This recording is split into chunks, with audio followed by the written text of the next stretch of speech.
My name is Naomi, and I'm 34 years old. My sisters-in-law left my pregnant sister on a mountain highway in 12-degree weather when she was 7 months along. She had to walk alone in the freezing darkness, bleeding, fearing her baby wouldn't survive the brutal night. They dismissed it as a harmless family prank. I saw it as attempted murder. When I found her shivering at a deserted gas station, I immediately called my brother and instructed him to do what he does best. They had no idea who she truly was, nor that our uncle was the state police captain. Before I delve deeper into this ordeal, let me know where you're watching from in the comments below. Hit like and subscribe if you believe toxic in-laws deserve the ultimate karma. The nightmare commenced with a desperate phone call at 2:00 a.m. I was wide awake in my Denver apartment, poring over a corporate debt restructuring file. As a forensic auditor, my entire career is dedicated to dismantling fraudulent enterprises and exposing financial criminals. I'm accustomed to high-stress situations and cutthroat corporate power plays. However, when my phone vibrated on my glass desk and I saw my sister Clara's name flash, my heart seized. Clara, 29, is the kindest soul I know. 7 months pregnant, a call at this ungodly hour could only signify a medical emergency. I answered instantly. Instead of her usual cheerful voice, I was met with the fierce howl of mountain wind and ragged, strained breathing. I demanded to know her location. Her voice, so frail, was barely audible above the storm. She cried out for help, telling me she was stranded at a closed Sinclair gas station off Route 82, deep within the Aspen Mountains.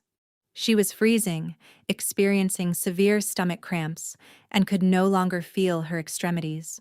I threw on my heaviest winter coat, grabbed an emergency thermal blanket from my closet, and bolted to my garage. The thermometer on my car read 12 degrees Celsius. The mountain roads were treacherous, slick with black ice, but adrenaline eclipsed any sense of self-preservation.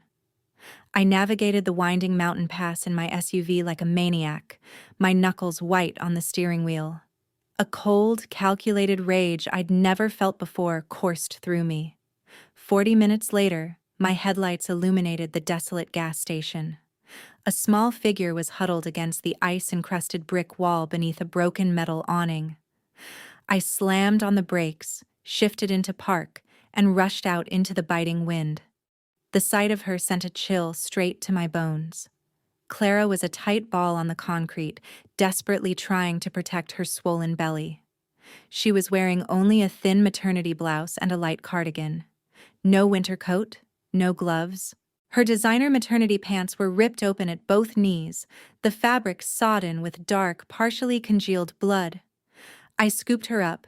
She felt like a block of ice. I practically carried her to my car, bundled her into the passenger seat, and cranked the heat to its maximum. I wrapped the heavy thermal blanket around her trembling shoulders and checked her pulse. It was terrifyingly erratic. I demanded to know where her husband, Jamal, was. She stammered, her teeth chattering so violently she could barely speak.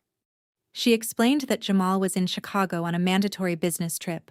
Brenda and Tanya had insisted on taking her to an upscale dinner in Aspen for family bonding. Brenda is Jamal's mother. Tanya is his sister. They are old Colorado money, a prominent African-American family with vast real estate holdings. From the moment Jamal proposed, they treated Clara as if she were a stain on their elite lineage. Clara began to weep, clutching her stomach in agony. She recounted how, on the drive back down the treacherous mountain, Brenda suddenly pulled their luxury SUV over to the shoulder. Brenda claimed to hear a loud pop from a rear tire and ordered Clara out to check it. Tanya scoffed, remarking she wouldn't ruin her designer footwear in the snow. Trusting them, Clara stepped out into the freezing wind and walked to the back of the vehicle. The instant she was outside, she heard the heavy door locks engage.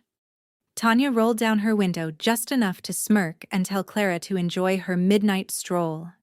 Then, Brenda hit the gas pedal, abandoning a heavily pregnant woman in the wilderness. Clara had to walk 3 miles down the pitch-black highway in the dead of winter. She slipped on the black ice, falling hard on her knees, terrified the violent impact had killed her baby. I offered no empty words of comfort. I didn't cry. This was a deliberate attempt to induce a miscarriage. Reaching into my coat pocket, I pulled out my phone and dialed our brother, Dominic. He answered on the first ring. I told him Brenda and Tanya had crossed a line and that I needed him to initiate a full network breach on their family business by morning. They thought they'd gotten rid of a weak, penniless girl. They were about to discover precisely what happens when you try to murder the sister of the woman who wields the financial guillotine. The descent down the mountain was a blur of black ice and blinding snow. I pushed my vehicle to its absolute mechanical limits, praying the heater would overcome the deathly chill radiating from my sister. Clara drifted in and out of consciousness, her breathing dangerously shallow. I kept one hand on the steering wheel and the other firmly around her ice-cold fingers, talking ceaselessly to keep her conscious. I spoke of the future, of her baby, anything to anchor her to the world of the living. We screeched into the emergency bay of Denver General Hospital, my tires protesting against the frozen asphalt. Even before the car had fully stopped, I was out, yelling for a trauma team. Medical personnel converged from the automatic doors. A single glance at Clara, the blood-soaked torn maternity pants, her blue lips, and they sprang into efficient action. They wheeled her onto a gurney and rushed down the stark white corridor. I attempted to follow, but a nurse intercepted me, insisting they needed clear access to work. The subsequent 2 hours were the longest of my existence. I paced the sterile waiting room, my boots leaving damp trails on the linoleum. I didn't sit. I couldn't bring myself to drink the bitter coffee a receptionist offered. My eyes were fixed on the double doors of the intensive care unit, my mind racing with strategies to utterly dismantle those responsible. Finally, a doctor emerged, his face etched with exhaustion. He informed me Clara was stabilized, but her condition remained critical. She'd suffered severe hypothermia and blunt force trauma to her knees from the fall on the ice. The extreme physical and emotional duress had initiated early contractions. They had managed to halt the premature labor with potent medication, and by some sheer miracle, the baby still possessed a strong heartbeat. Clara was sedated, resting in a specialized suite designed to gradually rewarm her core temperature. The doctor met my gaze directly and stated that had I found her even 20 minutes later, neither of them would have survived. I thanked him, a terrifying blend of relief and pure, unadulterated rage swirling within me. Just as I turned to head toward the recovery wing, the heavy emergency room doors burst open with a violent crash. Jamal stormed into the hospital lobby, utterly winded. His expensive wool coat hung precariously off one shoulder, his tie loosened, his eyes darting wildly around the room until they locked onto me. Jamal is a good man. He came from a family of vipers, but he had always treated Clara like royalty. He possesses broad shoulders and a typically calm, authoritative demeanor, but at this moment, he was reduced to sheer panic. "Naomi!" he shouted, sprinting across the waiting area. "Where is she? Where's Clara? Is the baby okay?" The hospital had contacted my emergency line. I held up my hands, trying to steady him. "She is alive," I stated firmly, watching his knees nearly buckle with relief. "She's sedated. The baby is holding on, but it was close, Jamal. Too close." He clutched his head, pacing frantically. "I don't understand. I was in Chicago. My mother called me yesterday morning, told me I had to fly out immediately to handle a zoning dispute for our new commercial property. Said it was a crisis, insisted I leave my personal phone at home and use a secure company burner phone due to corporate espionage risks. I was in a hotel room for hours waiting for a meeting that never materialized. When I finally checked the voicemail on the burner, the hospital had left a message. I chartered a private jet the second I heard. How did she end up on a mountain highway? I looked at my brother-in-law. The pieces clicked perfectly into place. It was a calculated trap. Jamal, I said, my voice dropping to a low, serious tone. There was no zoning dispute. Your mother sent you away so Clara would be completely alone. He stopped pacing. The confusion on his face morphed into absolute horror. What are you talking about? Your mother and your sister Tanya invited Clara to dinner in Aspen tonight, I explained, watching the color drain from his face. On the way back, they pulled over, told her to check a tire, locked the doors, and drove away. They abandoned your pregnant wife in 12-degree weather. Jamal stared at me, his chest heaving. The realization hit him like a physical blow. The fake business trip, the burner phone, the isolation. His own mother had orchestrated a hit on his wife and unborn child. He backed away against the wall, sliding down slightly as the sheer evil of his family washed over him. He did not cry. Instead, a terrifyingly dark expression crossed his face. The initial shock had evaporated, leaving only absolute fury. Before Jamal could utter another word, the automatic sliding doors of the emergency room hissed open again. And there they were, the architects of this nightmare, walking into the hospital. The automatic glass doors slid open, bringing a gust of freezing wind into the sterile hospital lobby. Brenda and Tanya entered, utterly shattering the quiet tension of the emergency room. They did not resemble two women who had just abandoned a pregnant family member on a treacherous mountain pass. They looked as if they were arriving at a high society charity gala. Brenda wore a floor-length white mink coat, her neck adorned with heavy, glittering gold jewelry. Tanya strutted beside her in a designer wool cape, clutching an oversized crocodile skin handbag. The overwhelming, suffocating scent of their expensive floral perfume instantly masked the sharp hospital antiseptic. They displayed absolutely no remorse. In fact, Tanya was casually scrolling on her phone, appearing profoundly bored by the entire situation. Jamal didn't hesitate for a second.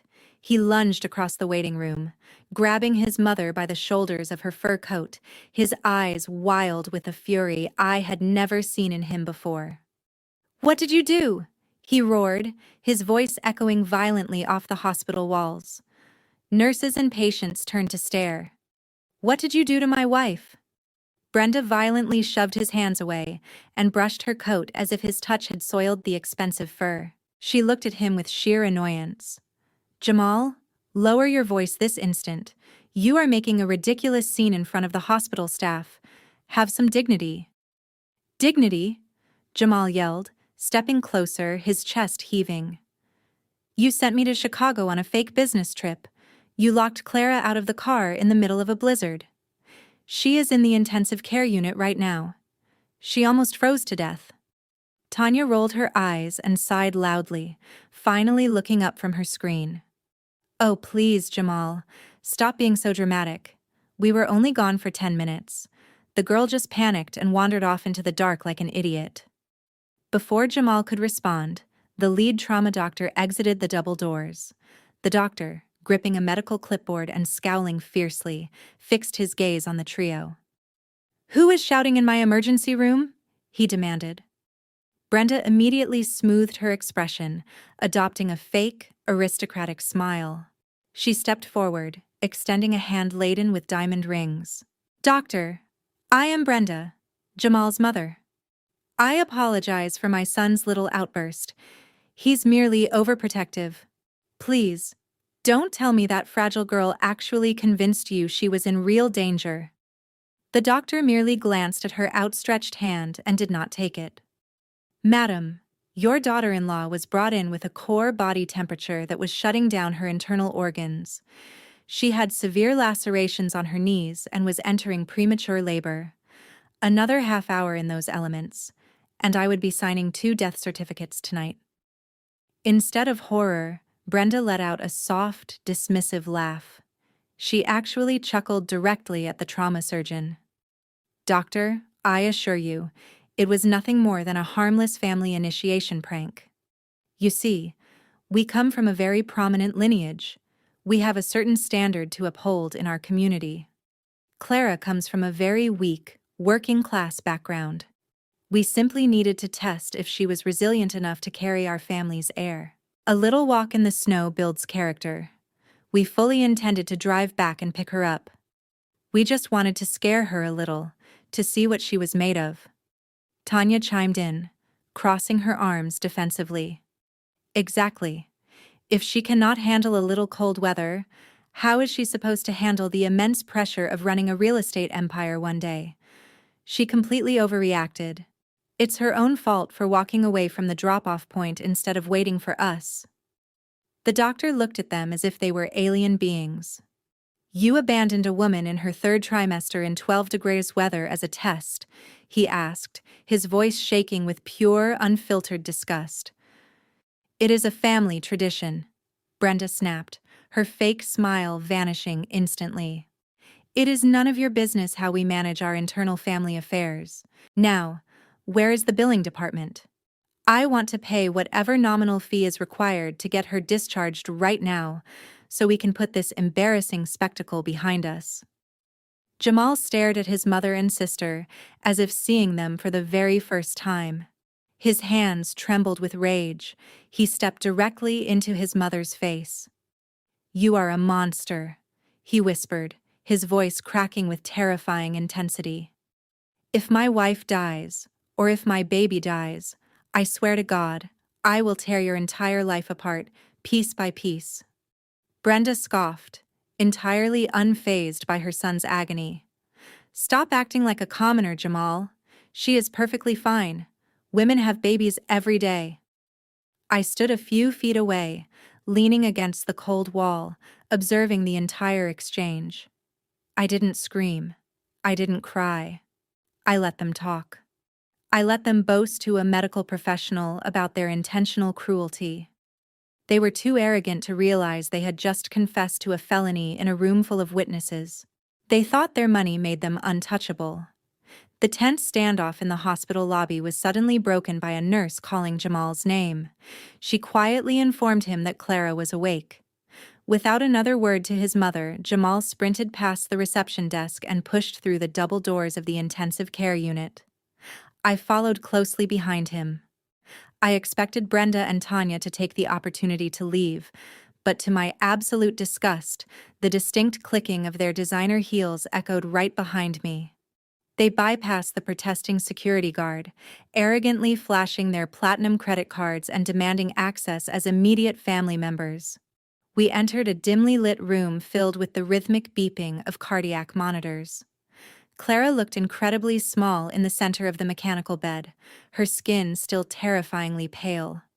IV lines ran into both of her arms. Jamal immediately dropped to his knees beside her bed. He took her fragile hand and pressed it against his forehead, whispering desperate apologies, tears finally breaking his composure. He told her he would never leave her side again. Clara managed a weak smile, but her eyes widened with sheer panic when she saw Brenda and Tanya standing in the doorway. Brenda did not look at her daughter-in-law with an ounce of sympathy. She scanned the cramped hospital room with open disdain, pulling her white mink coat tighter around her shoulders.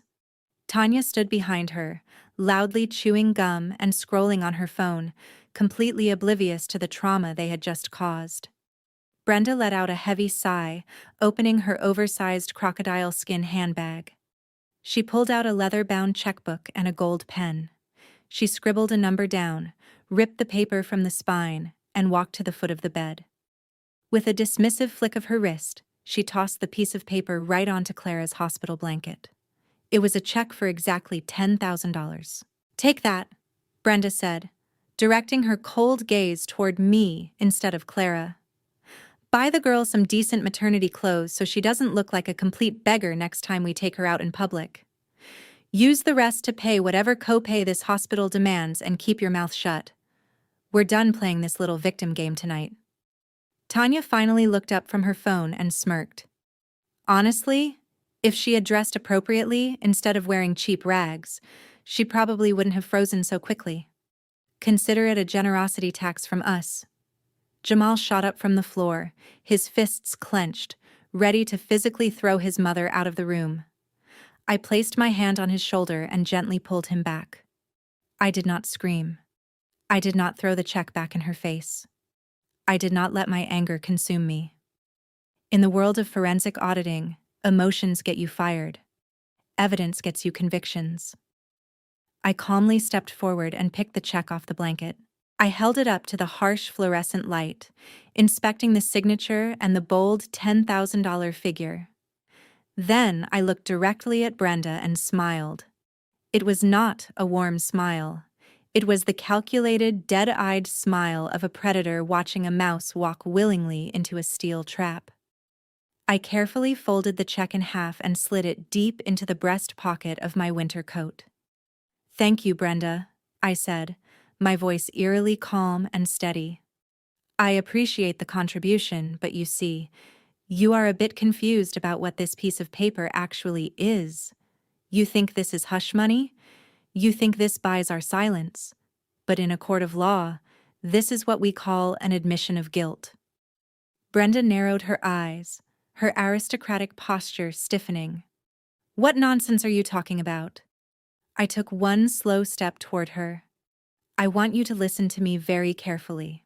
You just handed me a financially traceable document, signed by your own hand, dated on the exact night my pregnant sister was abandoned on a freezing mountain highway. You have just provided physical, undeniable proof that you were with her tonight. When the police ask how she ended up on the side of the road, and you try to claim you were safely asleep in your mansion, I am going to hand this check to the district attorney." Tanya stopped chewing her gum. The smirk vanished from her face. "You just bought yourself a one-way ticket to a felony conviction," I continued, my voice dropping to a dangerous whisper. "You think your money makes you untouchable, but arrogance is a massive liability. You do not know who I am. You do not know what I do for a living, and you have absolutely no idea what I'm about to do to your family. Now, get out of this room before I have you arrested for trespassing." For the first time since I met her, Brenda looked genuinely unsettled. The color drained slightly from her heavily powdered face. She opened her mouth to speak, but the absolute certainty in my eyes stopped her. She turned on her heel and stormed out of the hospital room, Tanya nervously behind her. They had come to assert their dominance, but they left carrying the terrifying realization that they had just handed me the weapon I would use to destroy them. The heavy hospital door clicked shut behind Brenda and Tanya. The suffocating scent of their perfume lingered for a few moments before the sterile smell of antiseptic finally overtook it. Jamal did not look back at the door. He turned entirely towards Clara, pulling a plastic chair flush against her bed. He buried his face in her hands, softly crying and whispering promises that he would protect her and their baby. I gave them their privacy, stepping out into the quiet hallway to let the adrenaline slowly drain from my system. The sun was just beginning to rise over the Denver skyline, casting a pale, cold light through the hospital windows. The immediate physical danger had passed, but I knew the actual war was just beginning. Brenda was not a woman who retreated gracefully. She was a woman who burned the earth when she felt threatened. 3 hours later, the retaliation began. I was standing by the hospital cafeteria counter, buying 2 black coffees, when Jamal walked up behind me. He looked completely exhausted, with dark circles under his eyes. He reached into his wallet and handed the cashier his heavy metal corporate credit card. The cashier swiped it, frowned, and swiped it again. The machine beeped loudly, displaying a bright red declined message. Jamal furrowed his brow, pulling out a different platinum card. He swiped it himself. Declined. He pulled out his personal debit card, linked to his trust fund. Declined. Jamal stared at the glowing red screen, his jaw tightening. I stepped forward, tapped my phone to the payment terminal, and paid for the coffee. We walked to a small, secluded table in the corner of the cafeteria. Jamal pulled out his phone and opened his banking application. The screen loaded, revealing a row of zeros and locked symbols across every single account he owned. His private wealth manager had sent him an automated message stating that all accounts tied to the family portfolio had been suspended pending a primary account holder review. Then, an email notification popped up on his screen. It was marked high importance from the board of directors of his family's real estate firm. Jamal opened it, his eyes scanning the corporate jargon. He let out a dry, humorless laugh and pushed the phone across the table toward me. The email was drafted by the company's legal department, but the vicious tone was entirely Brenda. It stated that Jamal was being placed on indefinite, unpaid administrative leave due to erratic personal behavior. It explicitly warned that if he did not report to the main office by noon to sign a separation agreement regarding his marriage, the board would convene to permanently strip him of his executive title and entirely remove him from the family trust. She was trying to starve him out. She believed that cutting off his access to their massive wealth would force him to crawl back on his hands and knees and abandon his pregnant wife. Jamal looked at me, his expression hardening into pure resolve. He picked up the phone, deleted the email, and blocked the sender. He told me he didn't care if he never saw another dime of their money. He said he would rather flip burgers for the rest of his life than let those women near his child. I felt a surge of immense respect for him. He was finally breaking the chains of his toxic lineage. Right at that moment, my own phone vibrated in my coat pocket. I pulled it out and saw a string of rapid-fire text messages from an unknown number. I didn't need to guess who it was. The sheer level of arrogance in the texts gave Tanya away immediately. Emboldened by her mother cutting off Jamal, Tanya decided it was the perfect time to gloat. The first message read, "Good luck paying those hospital bills, you cheap gold digger. Jamal is cut off. You and your pathetic sister are getting absolutely nothing from this family." The second message arrived a second later. "You honestly thought you could threaten us? You are the daughters of a literal garbage man. Your father collected other people's trash for a living. Go back to the slums where you belong." I read the messages twice. A genuine, bright smile spread across my face. Tanya was so desperately blinded by her own elitism that she never bothered to do a simple background check. She only knew what Clara had casually mentioned years ago, that our late father worked in waste management. In Tanya's shallow mind, that meant he rode on the back of a garbage truck. She had absolutely no idea who she was insulting. Yes, our father started with a single-used garbage truck, but he didn't stop there. He was a brilliant, self-taught innovator who spent a decade building a revolutionary sanitation routing software. When he realized how valuable it was, he patented the technology and sold it to a national waste management conglomerate for $40 million. He passed away shortly after, leaving his entire fortune equally divided among Clara, Dominic, and me, in airtight, high-yield trust funds. We were raised to be humble. We drove average cars, lived in normal homes, and worked intense jobs because our father taught us the value of hard work. I work as a senior forensic auditor because I genuinely enjoy dismantling corrupt corporations, not because I need a paycheck to survive.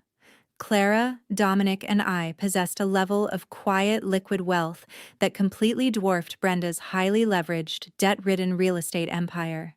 Tanya thought she was mocking a helpless, broke family. She did not know she had just declared war on a financial fortress. I locked my phone, finished my coffee, and stood up. It was time to show them exactly what the daughters of a garbage man could do. I walked out of the hospital cafeteria, the cold morning sunlight reflecting off the polished linoleum floors. I found a quiet, empty alcove near the administrative wing and pulled out my phone. I dialed my brother Dominic. He is 36 years old and runs an elite cybersecurity firm in downtown Denver.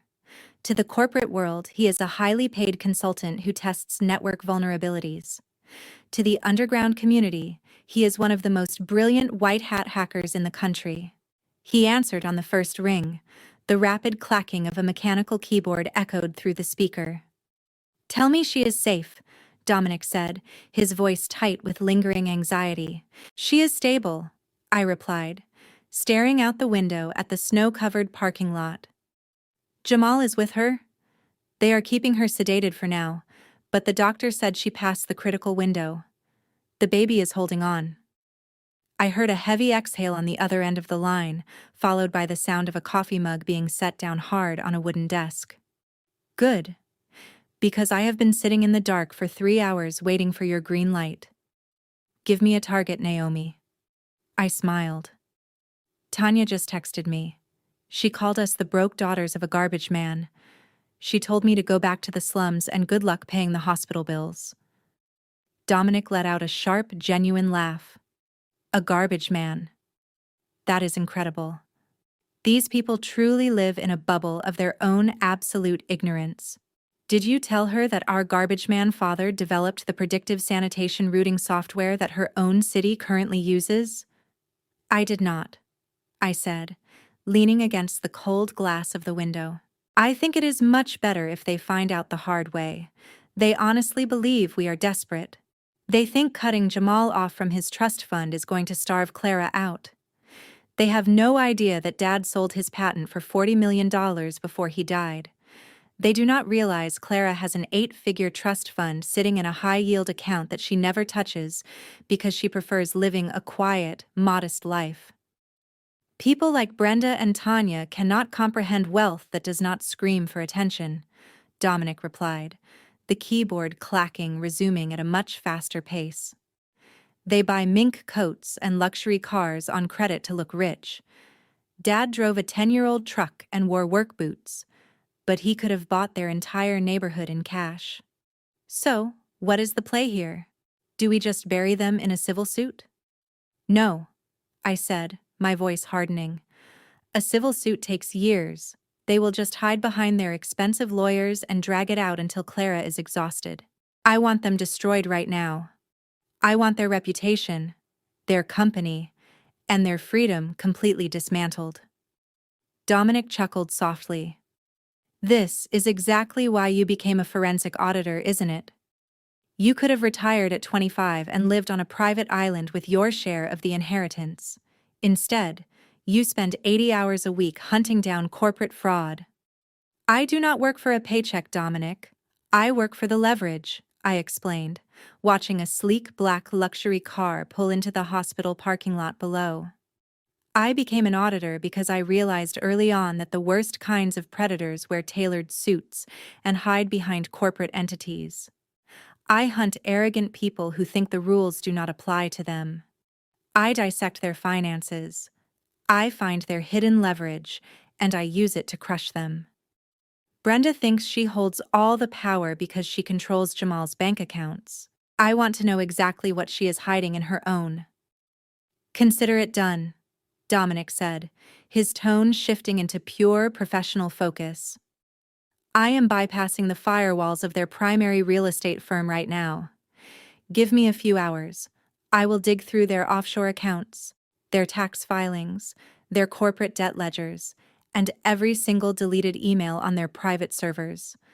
I will find the rotting foundation holding up their little empire. Find the leverage, Dominic. Find the one thread I can pull to make their entire life unravel." I hung up the phone and took a deep breath. The pieces were moving into place. Brenda and Tanya had spent their entire lives bullying people they perceived as weaker than them. They assumed Clara was an easy target because she was gentle and kind, but they forgot that Clara had siblings. They woke up a sleeping giant, and I was going to make sure they felt the full, crushing weight of their mistake. I walked back toward the intensive care unit, ready to stand guard over my sister while Dominic prepared the financial execution. The hospital hallway felt colder now, but my mind was entirely focused on the destruction of the people who tried to destroy my family. I walked back into the intensive care unit. The room was quiet except for the steady, reassuring beep of the heart monitor. Jamal was sitting in the same uncomfortable plastic chair, his head resting against the edge of Clara's mattress. He had finally fallen asleep out of sheer physical and emotional exhaustion, his large hands still gently wrapped around my sister's fingers. I sat quietly in the corner, watching the morning sun illuminate the sterile hospital room. My mind was racing, calculating every possible angle of attack. I knew Brenda was hiding something. People who possess true generational wealth do not need to constantly broadcast it to the world. Their desperate need to wear expensive furs into an emergency room and financially threaten their own family members was a massive psychological tell. They were overcompensating. At exactly 8 in the morning, my phone vibrated in my coat pocket. It was a secure, encrypted text from Dominic. The message was short and direct. "Check your secure email server, then call me. You are going to love this." I slipped out of the room silently so I wouldn't wake Jamal or Clara. I walked down the hall to an empty visitor lounge, opened my laptop, and logged into my encrypted work portal. Dominic had sent over a massive, heavily compressed folder containing thousands of internal corporate documents from Brenda's real estate firm.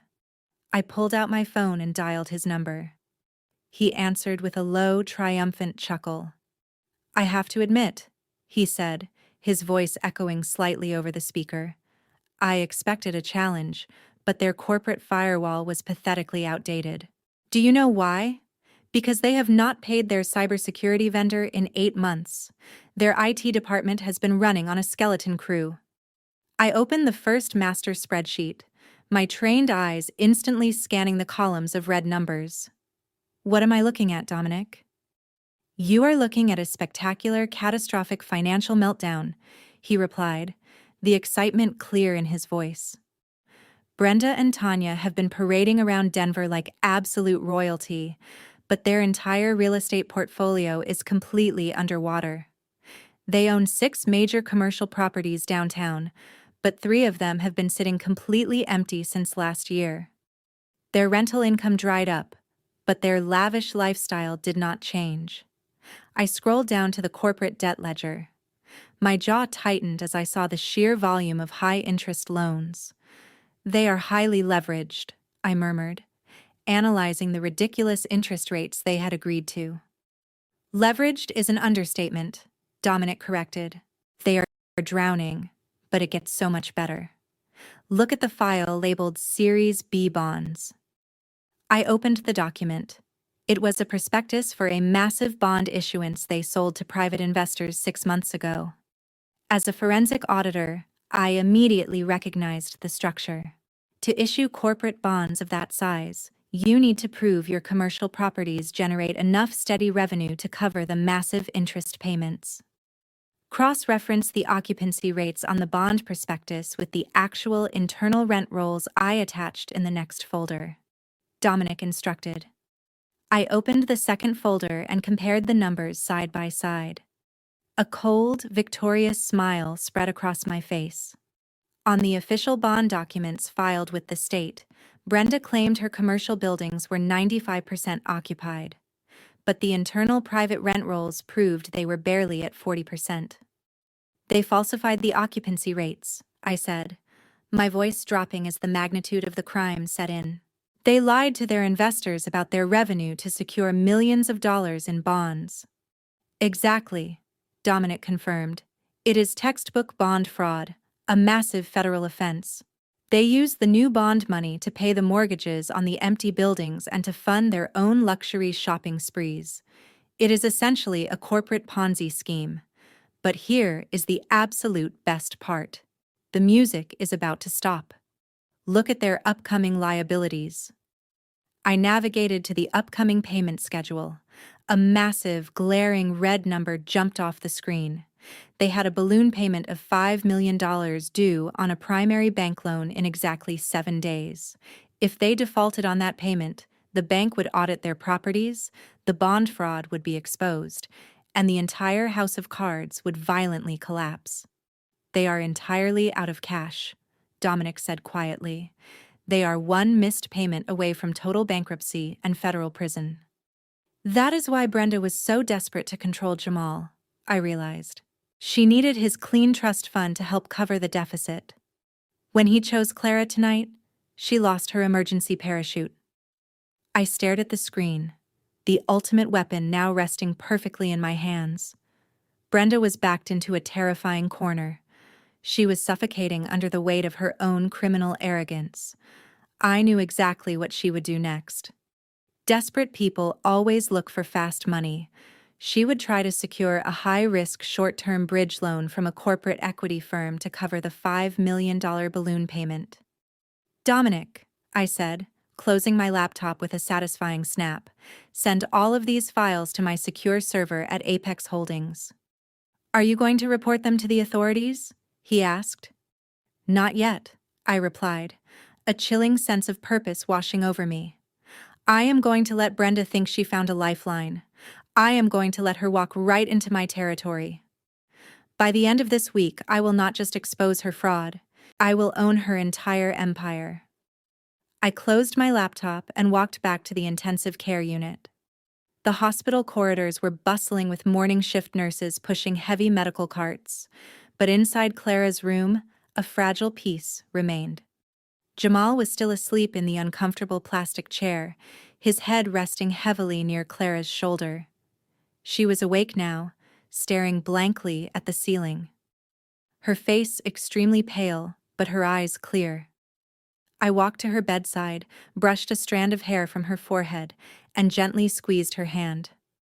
I told her she was completely safe, and that I already had a plan in motion to protect them. But before she could even ask what I meant, the heavy wooden door to her room swung open with a violent crash. The sudden aggressive noise jolted Jamal awake. He jumped up immediately, instinctively stepping in front of Clara's hospital bed to shield her. Standing in the doorway was Tanya, wearing a sharp designer business suit and casually holding a silver coffee cup.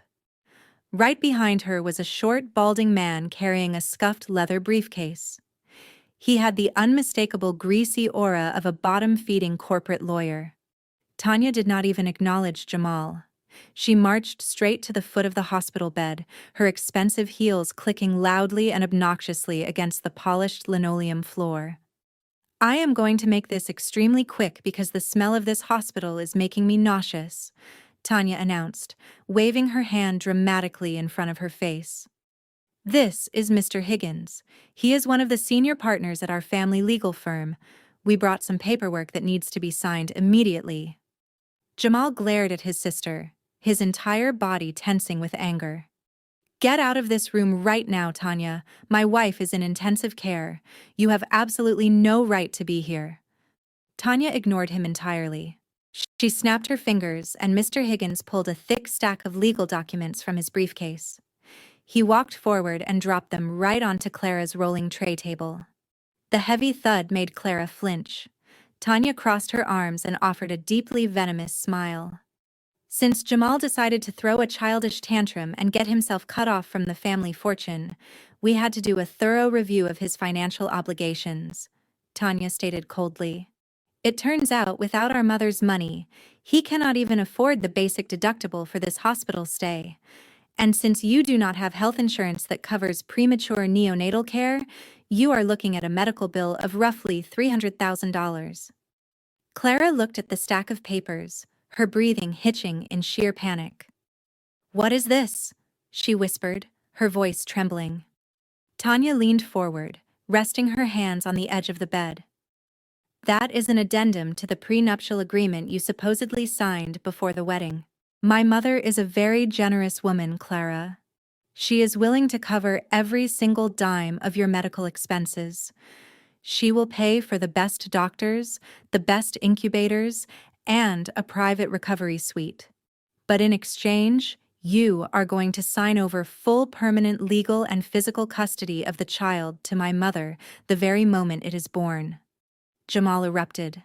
He lunged across the hospital bed and grabbed Mr. Higgins by the collar of his cheap suit, shoving him hard against the wall. Are you out of your mind? Jamal roared, his voice shaking the surrounding medical equipment. You think you can waltz into a hospital room and buy my child? There was no prenuptial agreement. I refuse to draft one. That document is completely fabricated. Mr. Higgins raised his hands defensively, frantically adjusting his crooked glasses. Sir, please release me. I am simply acting on behalf of my client. If you dispute the document, you are welcome to fight it in family court. But I assure you litigation will cost hundreds of thousands of dollars that you no longer possess. Tanya laughed, a cold, empty sound that echoed in the small room. That is the beauty of it, Jamal. We have unlimited resources. We will bury you in endless legal motions until you are both living on the street. Sign the paper, Clara. Take the medical bill coverage, go back to your pathetic life, and let us raise the heir to our empire properly. You are a broke, insignificant girl who got lucky for a few years. It is time to cash out and walk away. Clara was crying silently, overwhelmed by the sheer viciousness of the attack. Jamal was shaking with rage, still pinning the corrupt lawyer against the wall. It was the perfect trap designed to exploit a terrifying financial weakness. But Tanya had made one fatal miscalculation. She forgot I was standing quietly in the corner of the room. I stepped forward, picked up the fraudulent contract, and began to read it. I did not yell. I did not show anger. I simply smiled. Jamal, let him go, I said calmly, not taking my eyes off the crisp legal document in my hands. Jamal turned his head to look at me, his face contorted in absolute disbelief. He did not release his grip on the lawyer's collar. Naomi, did you hear what they just said?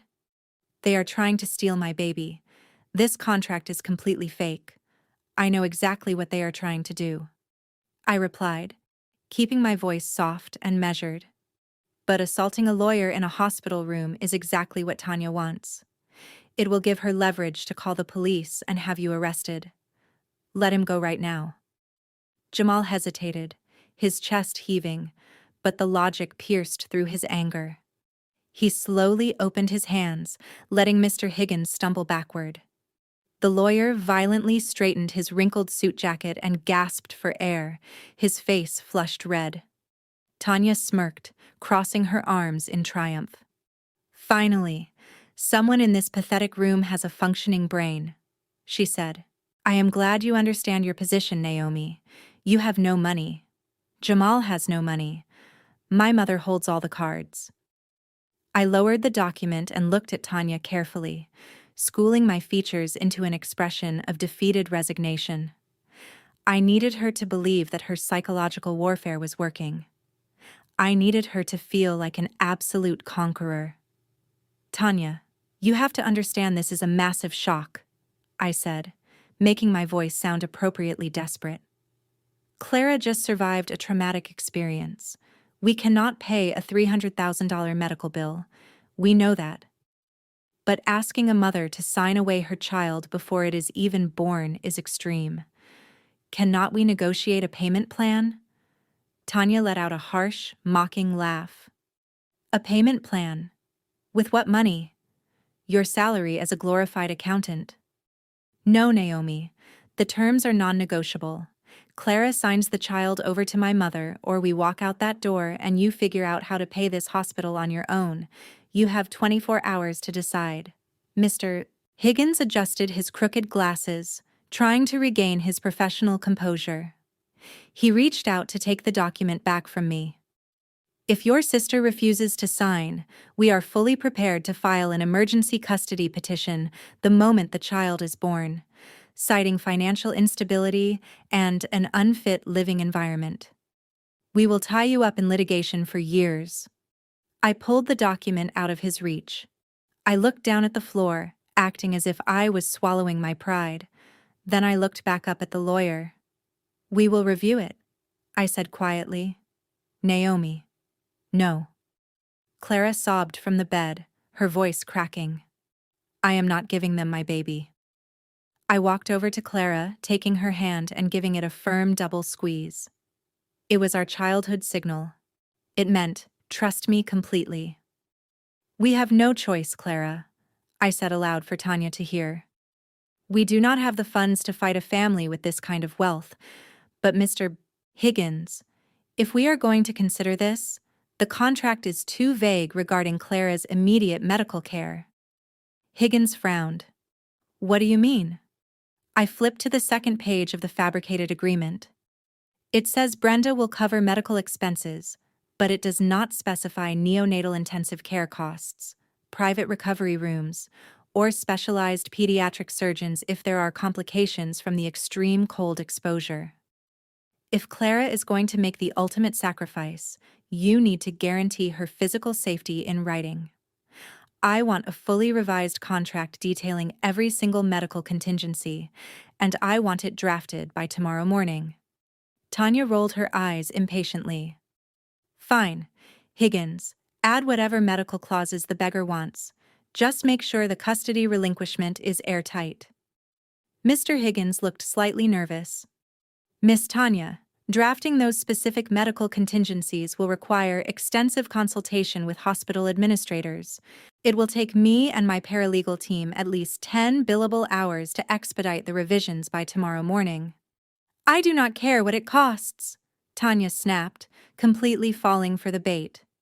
Bill my mother's corporate account. Just get it done so we can be finished with these peasants. I handed the document back to Higgins, my expression perfectly subdued. Thank you, I said softly. We will await the revised version. Tanya gave us one final look of absolute disgust. She turned on her expensive heels and strutted out of the hospital room, Higgins scurrying closely behind her. The heavy door clicked shut. The second they were gone, Jamal turned to me, his eyes wide with betrayal. What is wrong with you? Why did you just agree to negotiate with them? We are not giving them my child. I dropped the defeated act instantly. My posture straightened, and a sharp, calculating smile returned to my face. I walked over to the window, watching Tanya's luxury car pull out of the hospital parking lot. I am not giving them anything, Jamal, I said, pulling my phone from my pocket. I just tricked them into billing their own crumbling corporate account for another 10 hours of emergency legal fees. They are completely broke, Jamal. They are committing massive bond fraud, and they have a $5 million bank payment due in 7 days that they cannot afford. I am going to bleed them dry, dollar by billable dollar, until the federal authorities lock them in a cage. Jamal stared at me, completely stunned into silence. The trap was set, and Tanya had just happily locked herself inside. I left Clara's hospital room shortly after Tanya and her sleazy lawyer departed. I needed to move fast. Jamal stayed by Clara's side, completely unaware of the massive financial machinery I was currently spinning into motion. I walked out to my SUV, sat in the driver's seat, and opened my encrypted laptop. If Tanya thought she could use the legal system as a weapon to steal my sister's child, I was going to show her what a real legal massacre looked like. I did not need a cheap corporate yes-man like Mr. Higgins. I needed an absolute shark, and in the state of Colorado, there was no bigger shark in family law than Richard Montgomery. Richard was notorious. He charged $1,000 an hour, only took high-profile cases, and completely destroyed opposing counsel in the courtroom. He was exactly what I needed, but I could not hire him under my own name. If Brenda or Tanya traced the payment back to me, they would instantly realize I had money, and my entire element of surprise would be ruined. So, I routed a wire transfer of $200,000 through a blind shell corporation I managed under Apex Holdings. I secured Richard's services on an unlimited retainer, listing an anonymous philanthropic organization as his benefactor. I gave him one simple, absolute directive: destroy the fabricated prenuptial agreement and make Brenda's legal team bleed for every single inch of ground. Less than 4 hours later, Richard Montgomery struck. He did not send a polite email. He sent a process server directly to the lobby of Brenda's real estate headquarters.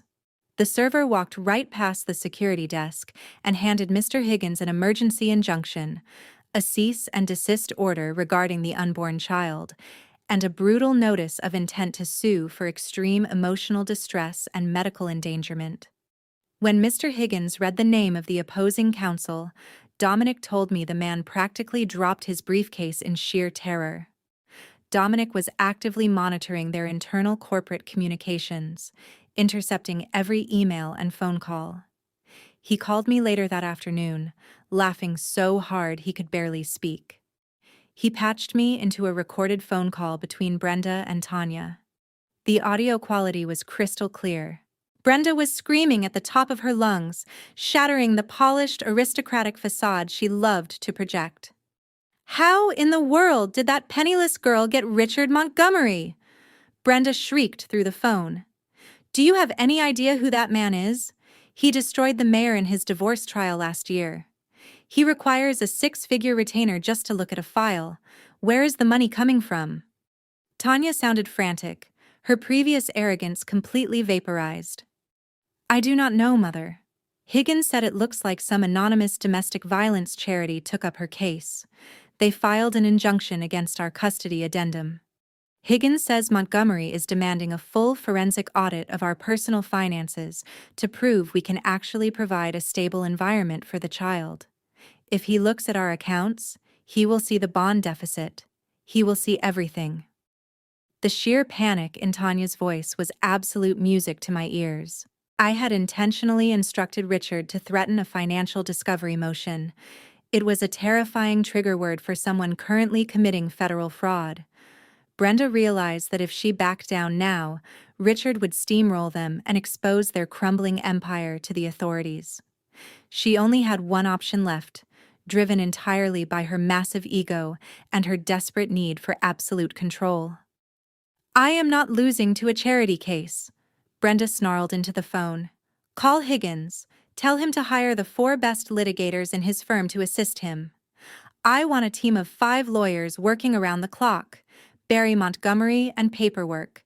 File every motion, every objection, every delay tactic in the book. I want them crushed by tomorrow morning." "But Mother," Tanya hesitated, her voice trembling.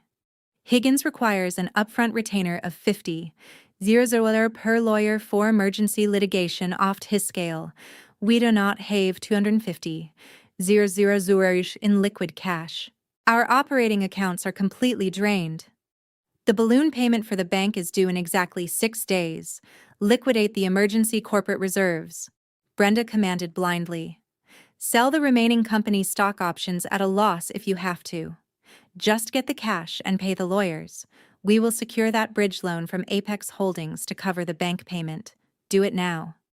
The recording ended with a sharp click. I sat in my car, staring at the snowy Denver skyline, and smiled. Brenda had just done exactly what I wanted. She was so blinded by her hatred for Clara and her obsessive need to win that she was voluntarily draining the very last drops of her company's lifeblood to pay for a legal war she could never win. She was willingly suffocating her own business. And the funniest part of all was that she was banking her entire survival on a magical loan from Apex Holdings. A loan that I was personally going to review right before I pulled the floor out from under her. I returned to the hospital room just as Jamal was standing up from the plastic chair beside Clara's bed.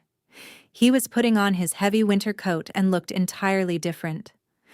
The panic and exhaustion from the night before were completely gone, replaced by a cold, unwavering resolve. He looked at me and asked me to watch Clara for an hour. I asked him where he was going. He looked me dead in the eye and said he had a toxic anchor to cut. He walked out of the room, and I knew exactly what he was about to do. I did not let him go alone, but I knew he needed to handle this confrontation himself. I stayed in the hospital room with my sleeping sister, but I immediately texted Dominic. I told him Jamal was heading straight to the family corporate headquarters.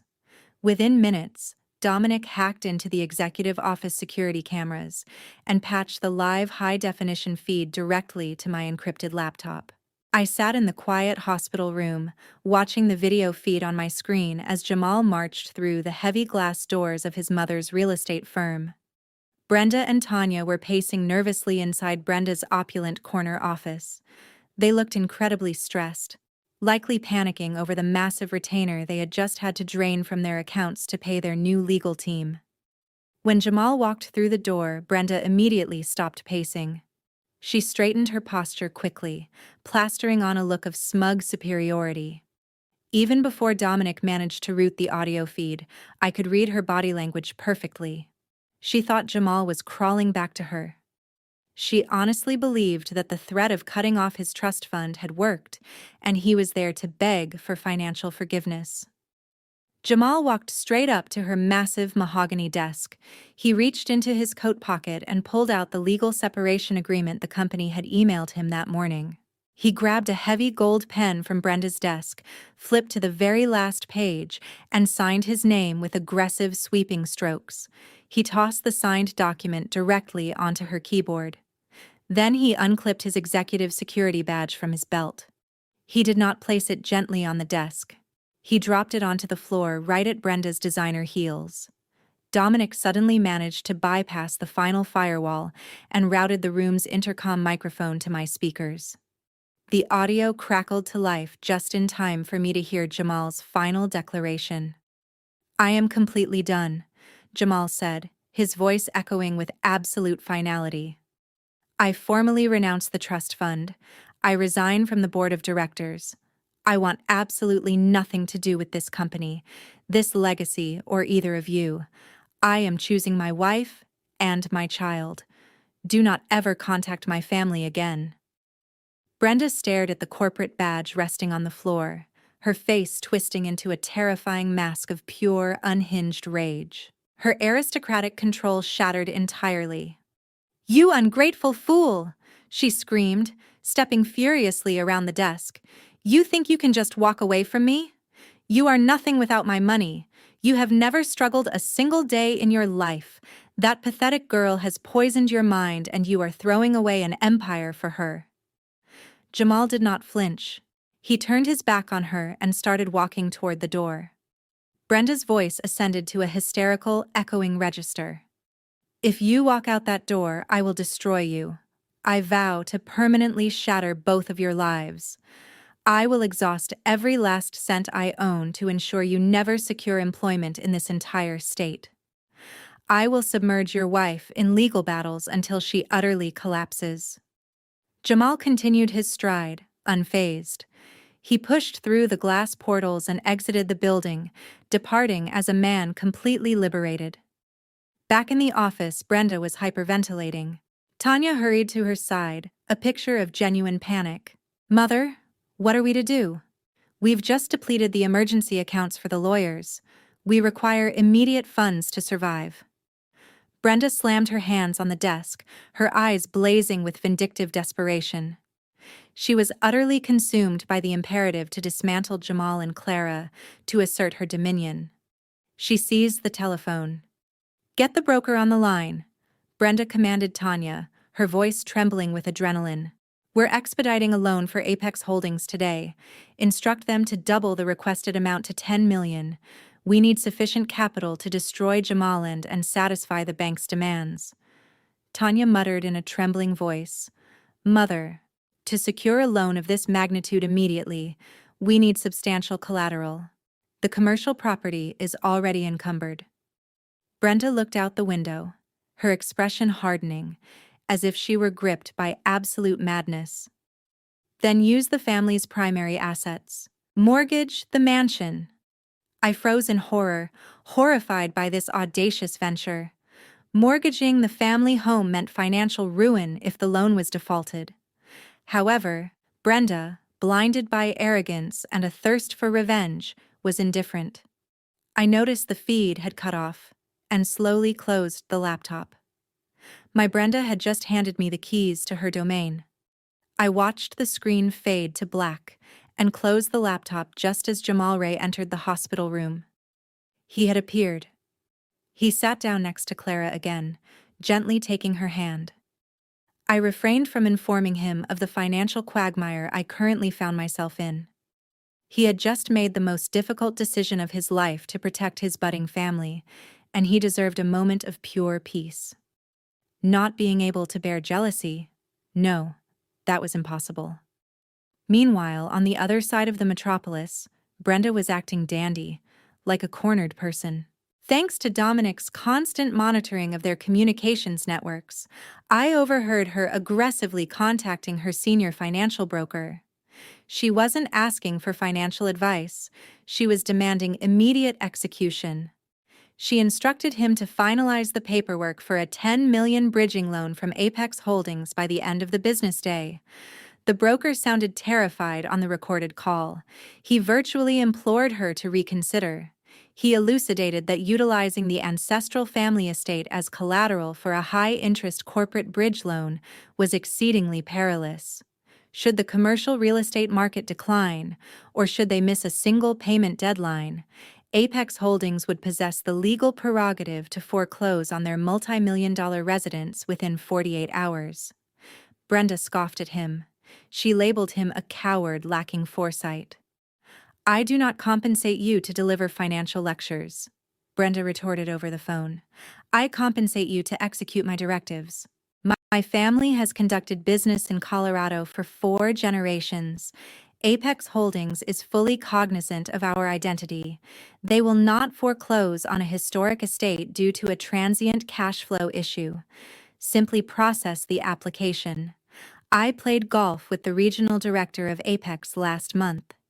He will approve it instantly without a second glance at the collateral." What Brenda failed to grasp was that regional directors at Apex Holdings do not sanction high-risk corporate loans. They merely facilitate preliminary introductions. Every application involving collateral exceeding $5 million is routed directly to the Senior Risk Assessment Team in Denver. My department, my desk. Apex Holdings wasn't a friendly local bank. It was a greedy corporate investment firm, known on Wall Street for acquiring distressed assets. We specialized in providing fast and substantial liquidity to failing businesses that had exhausted all alternative traditional banking channels. But our capital? She came with tough, uncompromising terms. Brenda's arrogance blinded her to the fine print. She believed her noble family name was an infallible shield, protecting her from the consequences of reckless debt. 2 hours later, my secure work phone vibrated with an automated alert. A new priority file had just been uploaded to Apex Holdings' internal server. I opened the application. There it was. A $10 million asking price filed by Brenda's real estate firm, fully secured by the title deeds to their massive mansion. The sheer arrogance emanating from the digital document was staggering. She was literally relinquishing her entire existence merely to finance a vindictive legal conflict against my pregnant sister.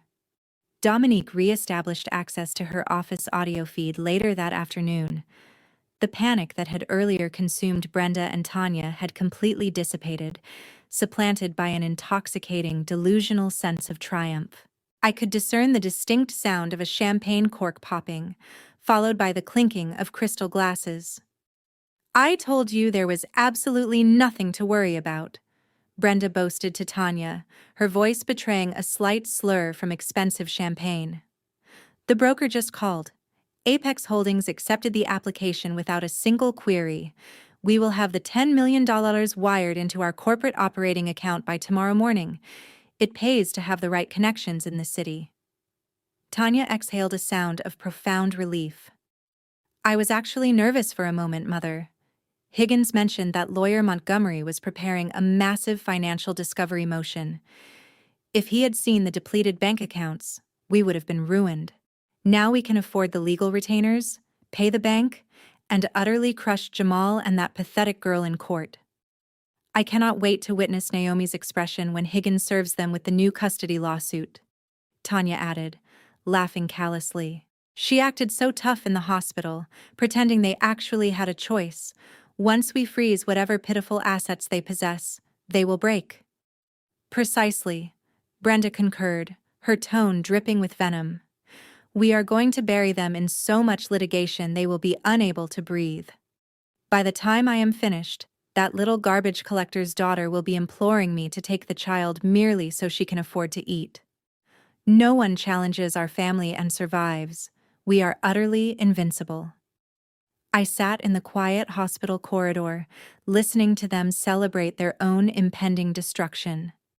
They genuinely believed their old money status and country club affiliations had salvaged them. They were utterly oblivious to the fact that the formidable corporate machinery they had just leveraged was presently being piloted by the sister of the woman they had abandoned to perish in the snow. The following morning, I departed the hospital and drove directly into downtown Denver. The transition from the serene, sterile medical ward to the imposing glass and steel edifice of Apex Holdings always necessitated a significant mental recalibration. However, today, I felt not merely like a corporate auditor, but an executioner.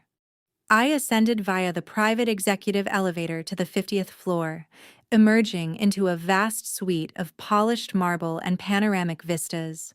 This was my domain. As the Senior Director of Risk Assessment, I commanded the ultimate disposition of billions of dollars in corporate equity. Precisely at 9:00 a.m., I entered the main boardroom. The lengthy mahogany table was already convened with 12 of my most adept financial analysts and several regional directors. The room fell into silence the instant I occupied the head seat. We expeditiously reviewed the morning's agenda, dismissing several tenuous acquisition proposals and sanctioning a few robust corporate restructurings. Subsequently, Mitchell, the regional director for the Western Division, cleared his throat and slid a thick, red-tabbed folder across the polished wood toward me. "I have a priority file requiring immediate senior approval," Naomi Mitchell announced, leaning back in his leather chair with an assured smile. "It pertains to a $10 million bridge loan request from a local commercial real estate firm. The regional office has already conducted due diligence. They represent a prominent, established family here in Colorado. I actually play golf with their board members. We aim to expedite the wire transfer this afternoon to assist them in covering a sudden operational shortfall." My expression remained unreadable as I reached out and pulled the impressive folder toward me. I was acutely aware of the name engraved on the cover. $10 million is a significant short-term liquidity need," I said calmly, opening the folder. "Mitchell, what are they pledging as collateral for a loan of this size? Their commercial properties are already heavily encumbered." Mitchell nodded, eager to guarantee his VIP clients a secure investment. "That's the best part," he replied. "They don't use their commercial properties as collateral. The primary guarantor is the head of the family, Brenda. She's pledging her private, unencumbered property. The mansion and grounds are valued at $12.5 million. It's completely free of liens, making it an exceptionally secure asset for us." I lowered my gaze to the crisp, legally binding documents within the folder. There it was. Brenda had personally affixed her signature to the collateral agreement, proffering the expansive estate where she had spent a lifetime looking down upon individuals like my sister. The sheer, unadulterated arrogance of her decision was almost incomprehensible. She was so utterly convinced of her elite standing that she was prepared to gamble the very an issue with the file, Naomi? I inquired. I raised my eyes, meeting the gazes of the men and women assembled around the table. "Mitchell," I began, my voice slicing through the solemnity of the boardroom. "You place excessive reliance on country club chatter and perceived affluence. Did your regional underwriters actually scrutinize their Series B bond issuances from the past 6 months?" Mitchell shifted uncomfortably. "We reviewed their reported occupancy rates," he offered. "They claim their buildings are 95% occupied." "They are fabricating," I stated flatly, dropping the file onto the table with a resonant thud. "Their actual occupancy rate hovers around 40%. They are currently engaged in federal bond fraud to mask their substantial operating deficits. They face a $5 million balloon payment to a primary lender in less than a week, and their corporate accounts are entirely depleted, having recently liquidated their emergency reserves to retain a team of costly family lawyers." A heavy, stunned silence descended upon the boardroom.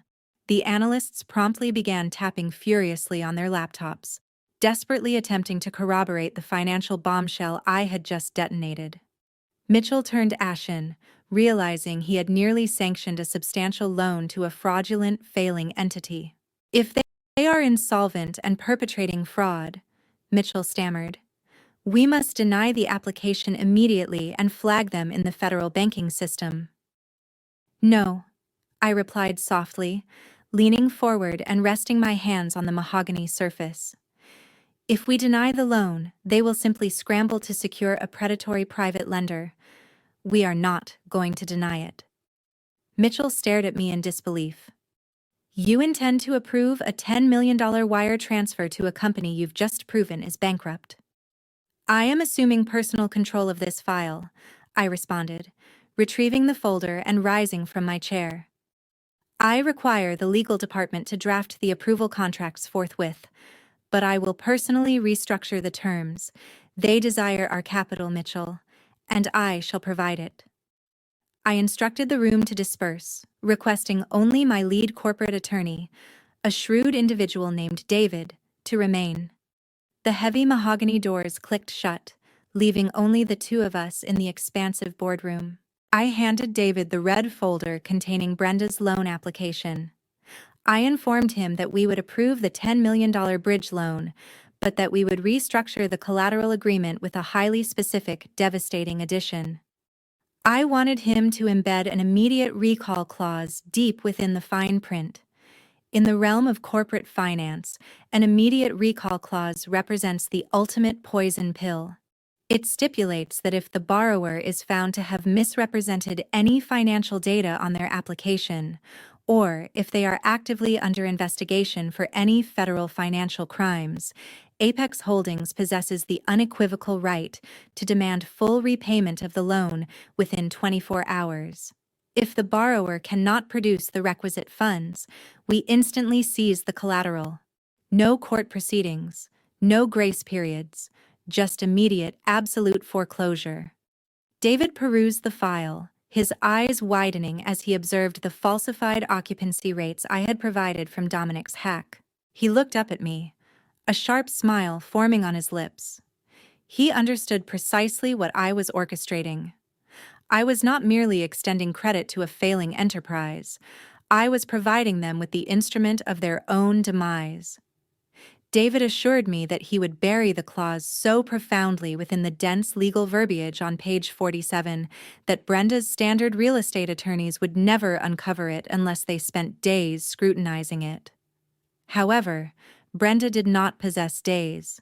She faced a substantial bank payment deadline, and her legal team was currently overwhelmed by the aggressive family court filings initiated by Richard Montgomery. I returned to my corner office and settled at my desk, observing the Denver skyline through the windows. 2 hours later, David dispatched the finalized digital contract. This was a triumph of predatory corporate law. I authorized the release of the document to Brenda's broker through our secure digital signing portal. Now, all I had to do was wait. Dominic tapped into the audio feed of Brenda's office just as the email notification sounded on her computer. I inserted my earpiece, listening intently. Tanya was pacing the room, complaining loudly about the unending list of demands Richard Montgomery had just served their lawyers. She sounded utterly exhausted. Brenda, however, sounded completely manic. The Apex contract has arrived, Brenda announced, her leather chair squeaking as she leaned forward to click the mouse. 10 million finally, some excellent news. Mother, shouldn't we send it to Higgins for review before you sign it? Tanya asked hesitantly. Brenda scoffed loudly. Higgins is currently billing us an astronomical sum to contest that ridiculous charity lawyer your sister-in-law hired. I'm not paying him another $5,000 to read a standard loan agreement. It's Apex Holdings, Tanya. They are a massive corporate machine. They use boilerplate templates for all their clients. There is absolutely nothing in here that we can't handle. Besides, the commercial bank is breathing down our necks. We need this cash wired into our accounts by tomorrow morning. I stared at the digital tracker on my computer screen. It showed the precise page Brenda was currently viewing in real time. She was scrolling through the 70-page document at an astonishing speed. She spent exactly 3 seconds on page 47. She did not read a single word of the immediate recall clause. She was so blinded by her own arrogance, so convinced of her absolute superiority, that she treated a $10 million corporate equity contract like a simple terms of service agreement. She reached the final signature page. I held my breath, watching the progress bar load on my screen. "This loan is going to fix everything," Brenda declared confidently over the audio feed. "Once we pay off the bank, we use the rest to crush Jamal and Clara. I am going to make them regret the day they ever crossed me." A loud, sharp ping echoed from my computer speakers. A bright green checkmark appeared on my screen. Brenda had applied her digital signature. The contract was instantly finalized, time-stamped, and legally binding. The $10 million would be transferred, but it was inconsequential. She had just formally signed away her ancestral home, her primary source of leverage, and her entire future. By legally swearing her application was completely truthful, she had triggered the trap. She had placed her entire life directly into my hands, and she had absolutely no idea that the jaws had just snapped shut around her neck. 3 days later, the trap was fully primed. It was Saturday evening, the night of the highly anticipated 35th anniversary gala for Brenda's real estate firm. The venue was the grand ballroom of the Ritz-Carlton in downtown Denver. I sat in the back of a black luxury sedan parked just across the street, observing the city's most elite power players arriving. Valets rushed to open the doors of imported sports cars and stretch limousines. Women in designer gowns and men in tailored tuxedos floated up the red carpet, blissfully unaware that they were attending a celebration funded entirely by fraudulent corporate debt. Inside the ballroom was a masterclass in aggressive opulence. Dominic had hacked into the hotel's security cameras, granting me a perfect view on my tablet. There were towering crystal ice sculptures, imported orchids cascading from the ceiling, and waiters circulating with silver trays of vintage champagne. Brenda had spared absolutely no expense, utilizing the $10 million from Apex Holdings the moment it cleared her account to project an illusion of absolute financial invincibility. She had used a portion of my company's money to placate her commercial bank just enough to delay their audit, and funneled another massive sum directly to her new team of cutthroat lawyers to continue harassing Clara. The remaining cash was being burned right here in this room to maintain her aristocratic facade. She truly believed she had won. She believed she had outsmarted the system, crushed her rebellious son, and secured her empire for another generation. I watched her on the screen standing near the center of the room in a stunning emerald green gown dripping in diamonds. She was holding court with the mayor and several prominent state senators, laughing loudly and accepting their accolades. Tanya stood right beside her, wearing a custom silk dress, looking down her nose at the waitstaff, and completely reveling in the borrowed power. I checked my watch. It was almost time. I was not wearing my usual corporate gray suit. Tonight, I wore a sharply tailored deep crimson blazer and black trousers. I looked like a woman who owned the room because, technically, as of 5 p.m. this evening, I did. I tapped my earpiece to connect with Dominic.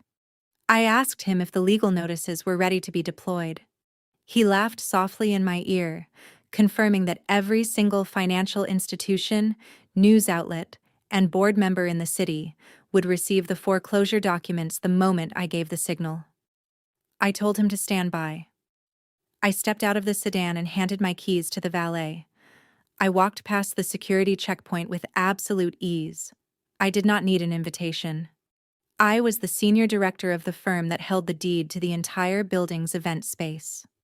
I slipped into the back of the ballroom just as the heavy velvet curtains closed and the orchestral music faded.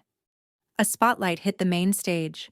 Brenda walked up to the crystal podium, the crowd erupting into polite, enthusiastic applause. She raised her hands, soaking in the admiration with a sickeningly smug smile. She adjusted the microphone and looked out over the sea of wealthy investors and politicians.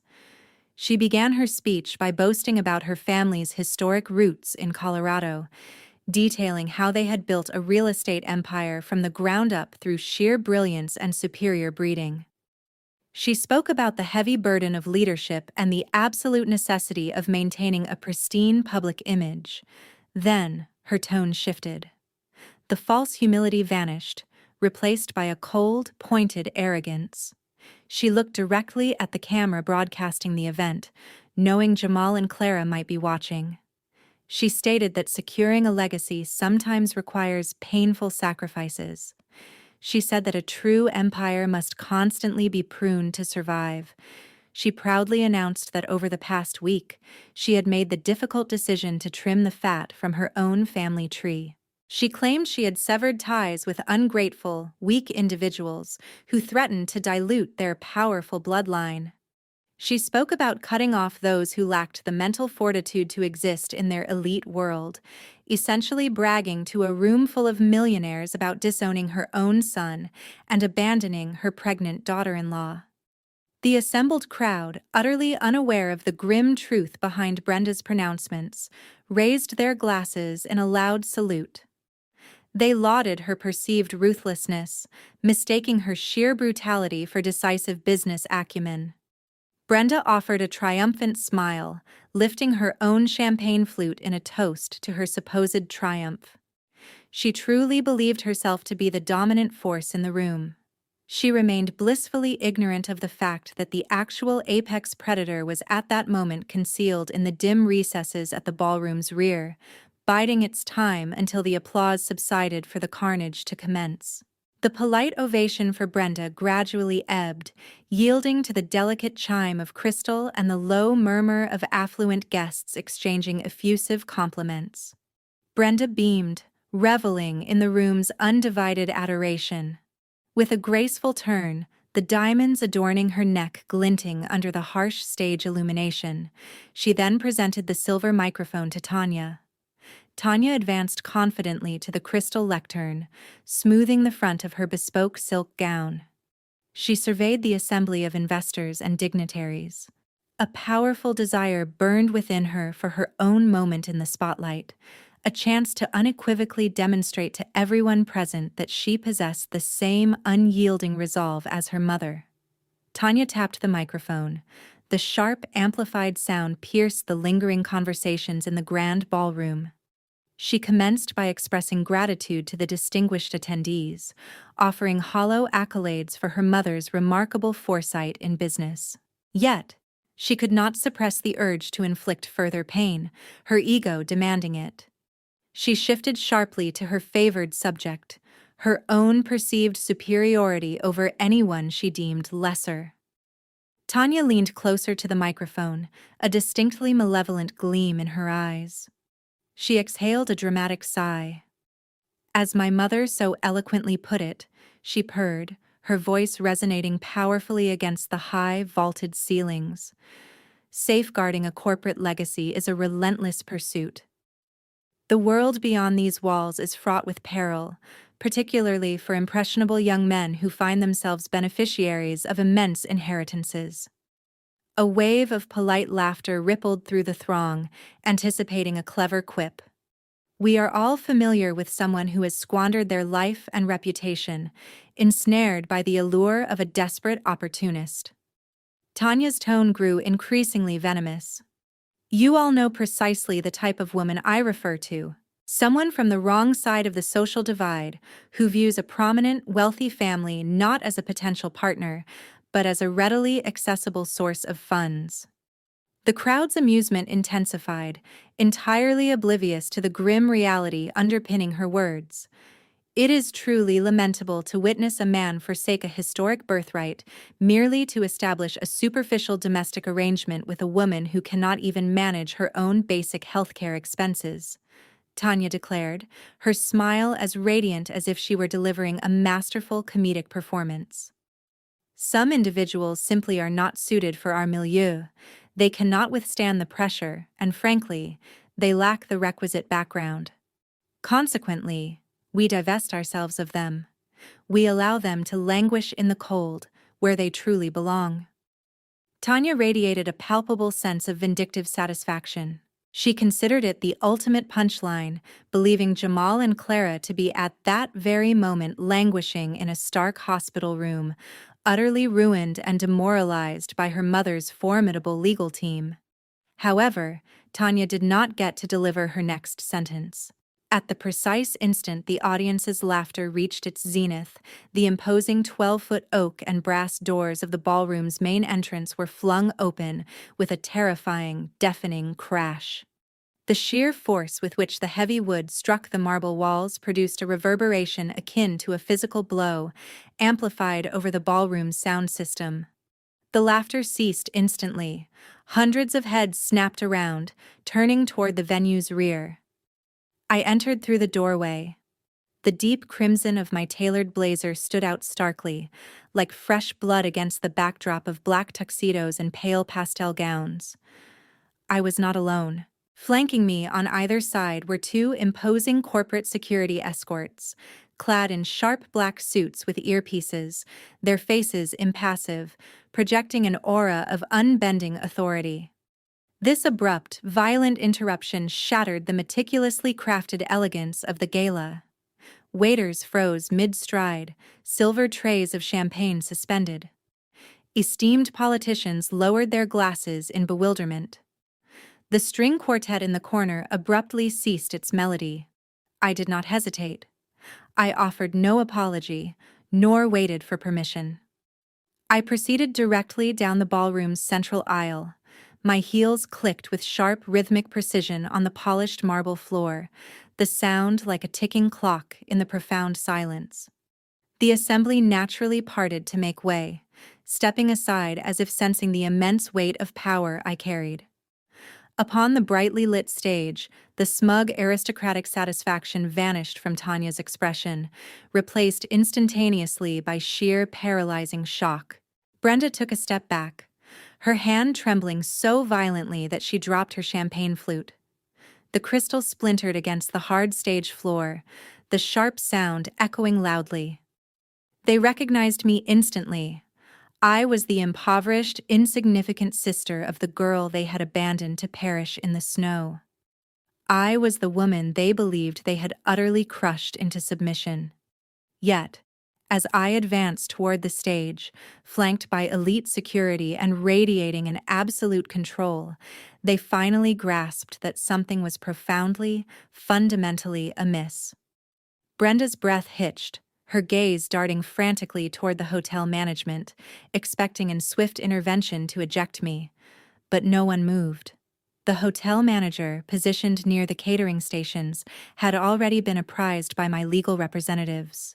He was acutely aware of who held the building's debt. He merely lowered his gaze to the floor, refusing to meet Brenda's eyes. Tanya clutched the edges of the crystal podium, her knuckles turning stark white. She opened her mouth to speak, to demand my immediate removal, but the words failed to materialize. The sheer terror of my presence was overwhelming her cognitive faculties. I maintained unblinking eye contact with Brenda as I closed the distance. I was entering their domain, and I intended to dismantle it entirely. Tanya was the first to break the suffocating silence. Her initial shock rapidly transmuted into frantic, defensive rage. Gripping the crystal lectern, she leaned heavily into the microphone still in her hand. "Security!" Tanya shrieked, her voice cracking violently over the immense sound system. "What are you doing? Remove this woman immediately! Throw the trash out of my gala right now." She pointed a trembling finger directly at me. A few of the hotel security guards stationed near the catering tables instinctively stepped forward, but the general manager immediately held out his arm, physically stopping them. He shook his head sharply. He had received the legal briefings from my corporate attorneys an hour before the event began. He knew that touching me would result in the immediate termination of his career and a massive lawsuit for the Ritz-Carlton. When no one moved to apprehend me, Tanya began to panic. She looked wildly at the wealthy politicians and investors in the front row, expecting one of them to intervene on her behalf. But the elite crowd was mesmerized by the spectacle. They thrive on corporate blood sport. They sensed a significant power shift in the room, and none of them were willing to step into the crossfire to protect a woman they only tolerated for her wealth. I completely ignored Tanya's hysterical screaming. I did not even glance in her direction. I kept my eyes locked straight ahead as I bypassed the center tables and walked deliberately toward the elevated audiovisual booth on the left side of the ballroom. The sound engineer, a young man in a black polo shirt, stood up abruptly as my two imposing security guards approached the booth. He looked terrified, holding his hands up in a universal gesture of surrender. I stepped past him, reaching directly over the massive mixing console.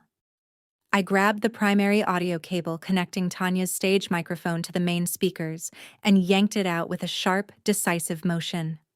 Tanya was still screaming on the stage, demanding my arrest, but suddenly her voice was entirely silenced.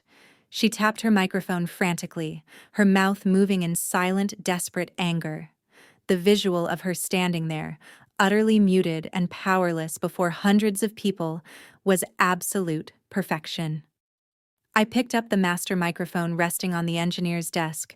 This microphone bypassed the stage controls entirely. I tapped it once. The sharp, heavy thud echoed through the grand ballroom, commanding the immediate attention of every billionaire, state senator, and real estate mogul in the room. The ensuing silence was absolute. You could have heard a pin drop on the marble floor. "Good evening, ladies and gentlemen," I said, my voice projecting with crystal clear, unwavering authority. "I apologize for interrupting the festivities. I know you are all enjoying a beautiful speech about corporate legacies and the importance of shedding dead weight." I stepped out of the tech booth and began walking slowly toward the front of the stage. The crowd parted for me again, their eyes darting between my calm, collected demeanor and the absolute meltdown unfolding on the platform. Brenda clutched her chest, looking as though she was about to faint. Tanya had thrown her useless microphone onto the floor and was backing away. "My name is Naomi," I continued, stopping right at the base of the stage, looking up at the two women who had attempted to orchestrate my sister's demise. "And I am not here to crash a party. I am here in my official capacity as the Senior Director of Risk Assessment for Apex Holdings." A loud, collective gasp rippled through the front rows. The investors and corporate bankers present knew exactly who Apex Holdings was. They understood we were the financial Grim Reaper. When an Apex director entered a room with security guards, it signaled that a corporate execution was imminent. Brenda finally found her voice. She stumbled to the edge of the stage, her aristocratic facade completely shattered. "You cannot be here," she stammered, her voice raw and trembling. "I just signed the loan agreement. You gave me the $10 million. I paid the bank. We have a legally binding contract." I smiled. It was a cold, calculated smile that caused the politicians in the front row to shift nervously in their seats.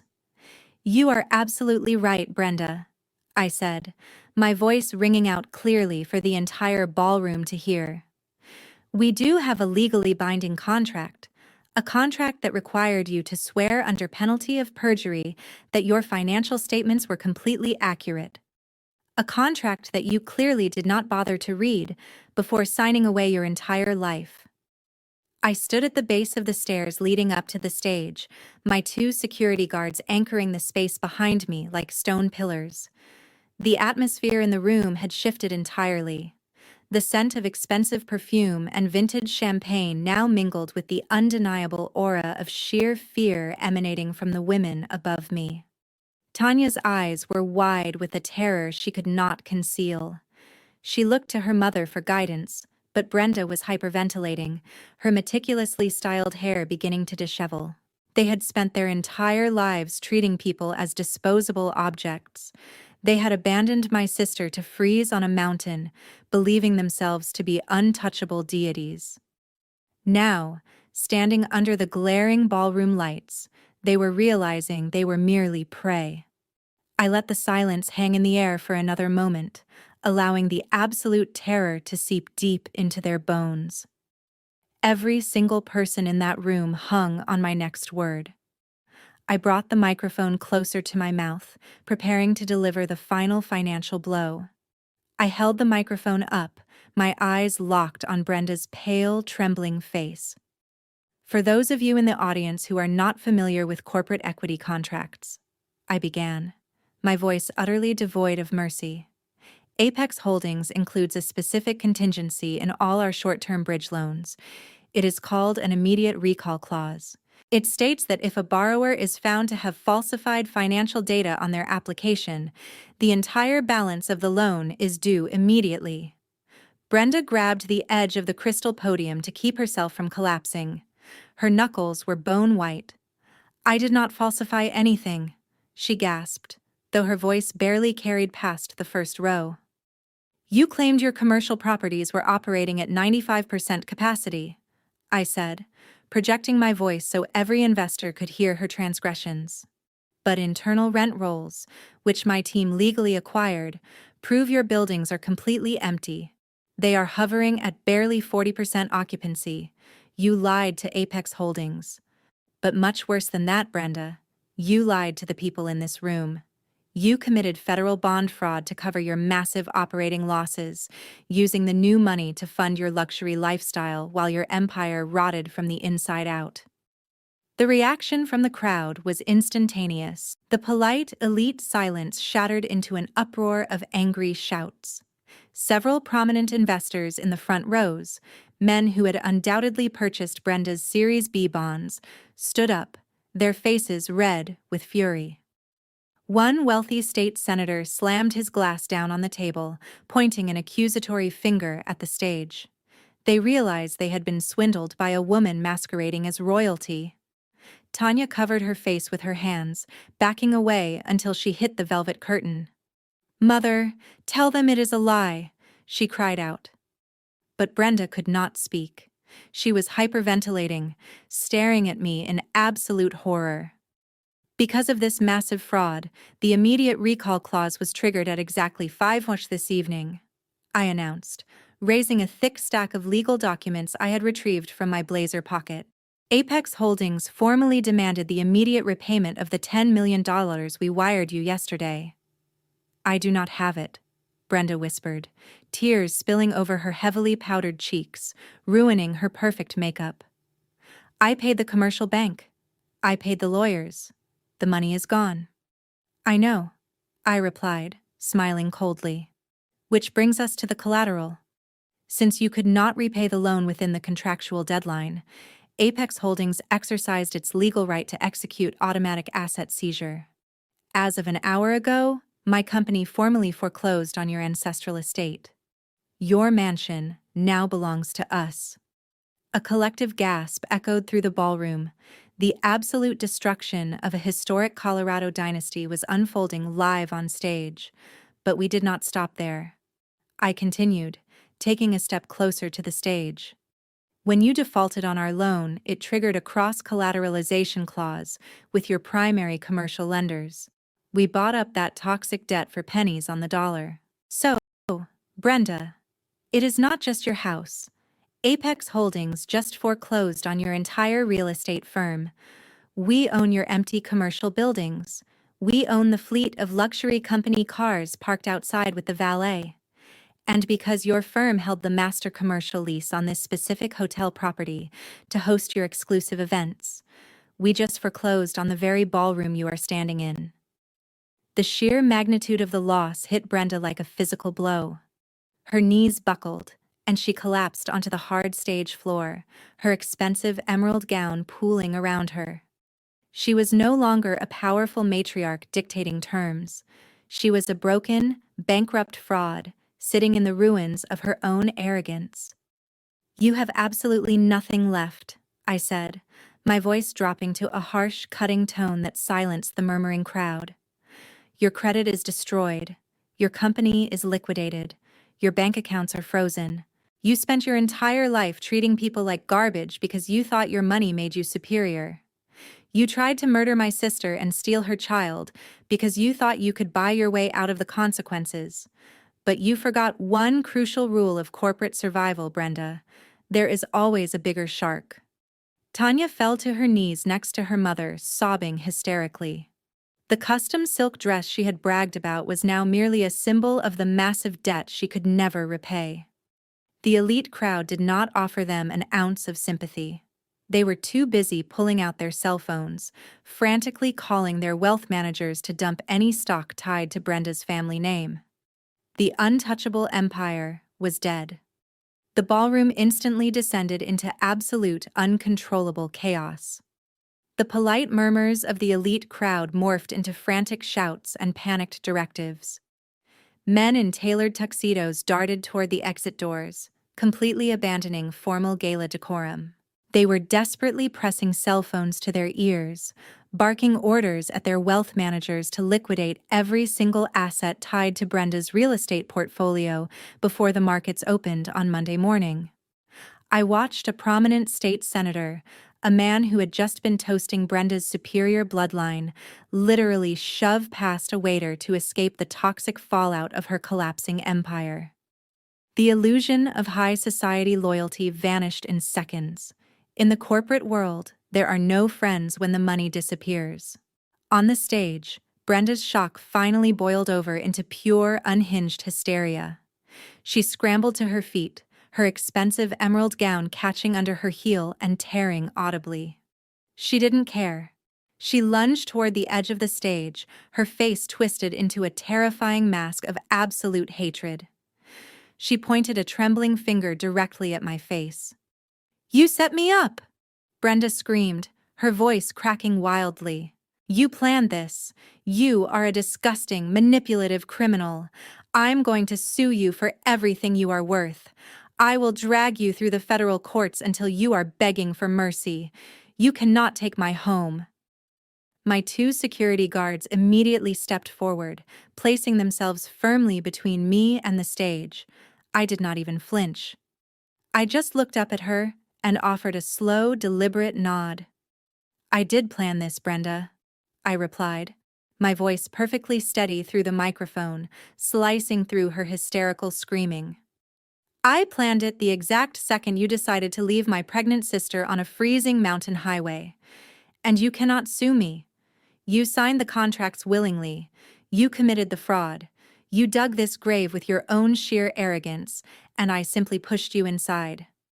Hearing the reality of the situation spoken so bluntly finally broke through Tanya's panic. She had been sobbing on the floor, but the realization that her luxurious life was officially over hit her like a freight train. She had no trust fund. She had no mansion. She didn't even own the designer dress she was currently wearing, because the credit card used to buy it was now tied to a bankrupt, seized corporate account. Tanya slowly stood up. She did not look at me. She turned entirely toward her mother. The deep, ingrained loyalty Brenda constantly bragged about evaporated the moment the bank accounts hit zero. "This is your fault," Tanya shouted, her voice trembling with absolute fury. Brenda stopped screaming at me and turned to her daughter, looking genuinely shocked. "Tanya, what exactly are you doing? We have to stand together." "Stand together?" Tanya shrieked, stepping aggressively toward her mother. "Stand together in what? A cardboard box? You lost everything. You told me the bond fraud was completely foolproof. You told me the bank would never find out about the empty buildings. You forced me to lie to the investors." "Shut your mouth!" Brenda hissed frantically, looking around at the remaining politicians and bankers who were now actively recording the public meltdown on their phones. "Tanya, stop talking right now." But Tanya was completely unhinged. She turned toward the remaining crowd, desperate to save her own skin, willing to throw her mother directly under the legal bus. "It was all her idea," Tanya screamed at the top of her lungs, pointing directly at Brenda's chest. "I did not want to falsify the occupancy rates. She made me do it. She told me if I did not sign the forged documents, she would cut me out of the family will. She was stealing the investors' money to pay for her own personal debts. I am a victim of her manipulation." Brenda gasped aloud, clutching her chest as if physically stabbed. "The golden child," The daughter she had groomed to inherit her ruthless empire was now aggressively selling her out to stay out of federal prison. "You ungrateful brat!" Brenda roared, lunging forward and actually grabbing Tanya by the shoulders of her silk dress. "I gave you everything. I bought you your entire life. You ruined my life." Tanya screamed back violently, shoving her mother away. Brenda stumbled backward, her high heels slipping on the polished wood. She crashed hard into the crystal podium, sending it toppling to the floor, shattering into pieces exactly like her pristine legacy. I stood completely motionless, silently watching the two women tear each other to shreds. They were no longer terrifying aristocrats. They were just two desperate criminals turning on each other the exact moment their ship finally slipped beneath the freezing water.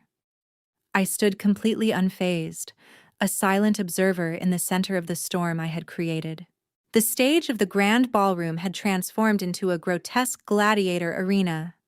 Brenda and Tanya, two women who had spent their entire lives obsessing over etiquette, posture, and public perception, were now physically tearing each other apart in front of the city elite.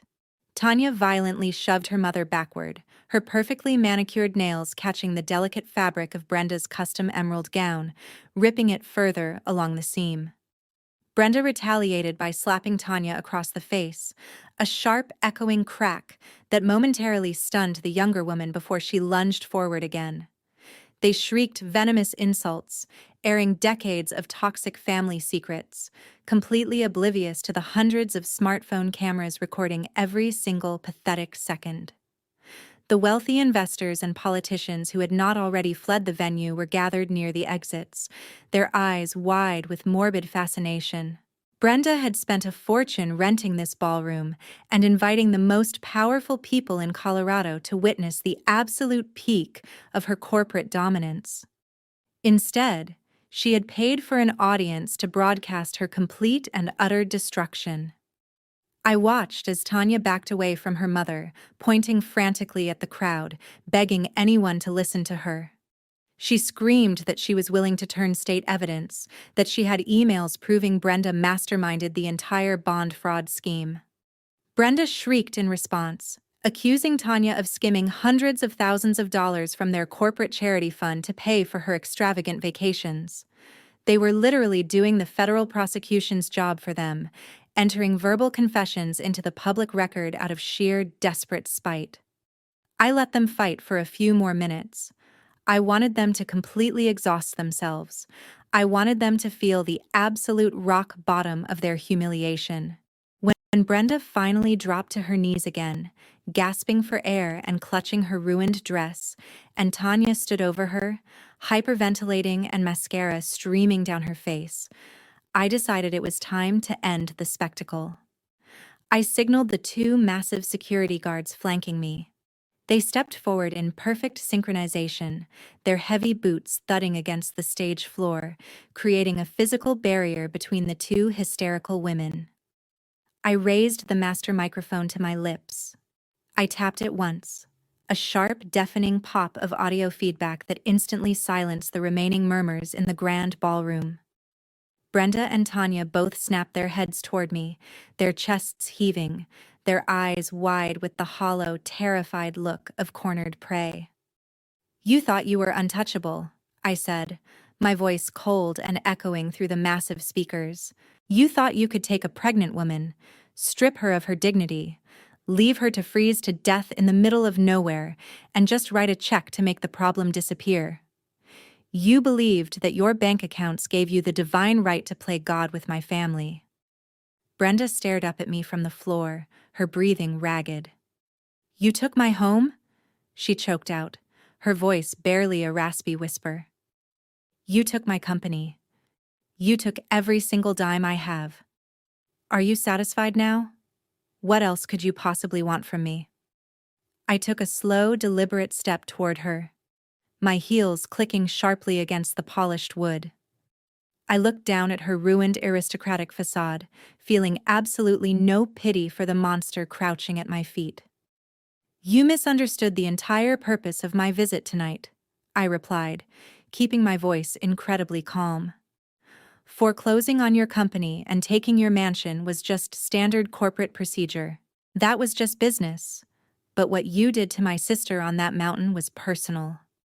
I leaned forward, looking directly into Brenda's terrified eyes. I did not just come for your money, Brenda, I said, delivering the words with surgical precision. I came for your freedom. The air in the ballroom seemed to completely evaporate. Tanya let out a small, terrified whimper, backing away until her shoulders hit the velvet curtain behind the stage. Brenda shook her head wildly, refusing to process the reality of my statement. You see, I continued, standing perfectly straight, Apex Holdings is heavily regulated. When a client applies for a massive corporate loan using falsified occupancy rates and fraudulent tax returns, my department is legally obligated to report that fraud. The moment you signed that digital contract and swore your financials were accurate, my servers did not just execute a wire transfer. They automatically forwarded your entire unredacted financial history, including the hidden rent rolls my brother extracted from your servers, directly to the federal authorities. Brenda let out a guttural, horrifying scream. It was not a scream of anger. It was the absolute raw sound of a life ending. She finally understood the trap. I had not just bankrupted her. I had hand-wrapped a federal indictment and delivered it to the government on a silver platter. Right on cue, the heavy glass doors of the hotel lobby burst open, and the sharp, undeniable sound of police sirens began to echo from the street outside. The final phase of their destruction had arrived. The wailing of police sirens grew deafening, echoing through the glass windows. The flashing red and blue lights painted the walls of the grand ballroom, casting a surreal, chaotic glow over the ruined gala. The massive oak doors swung violently inward once again. This time, it was not corporate security that walked through. It was my Uncle Harrison. He is the captain of the Colorado State Patrol, and tonight, he was fully in his element. He was flanked by 6 heavily armed agents from the Federal Bureau of Investigation, wearing dark windbreakers with yellow letters across their backs. The room, already stunned by my financial execution, fell so dead silent that the only sound was the heavy, synchronized thud of tactical boots marching across the polished marble floor. Uncle Harrison is a towering man with broad shoulders and a face carved from granite. He spent his entire life upholding the law and had a special kind of disdain for wealthy criminals, believing their bank accounts placed them above it. He did not look at the elite politicians cowering near the exits. He did not care about the shattered crystal or the expensive floral arrangements. His eyes were locked dead onto the stage, entirely focused on the 2 women who had tried to murder his pregnant niece.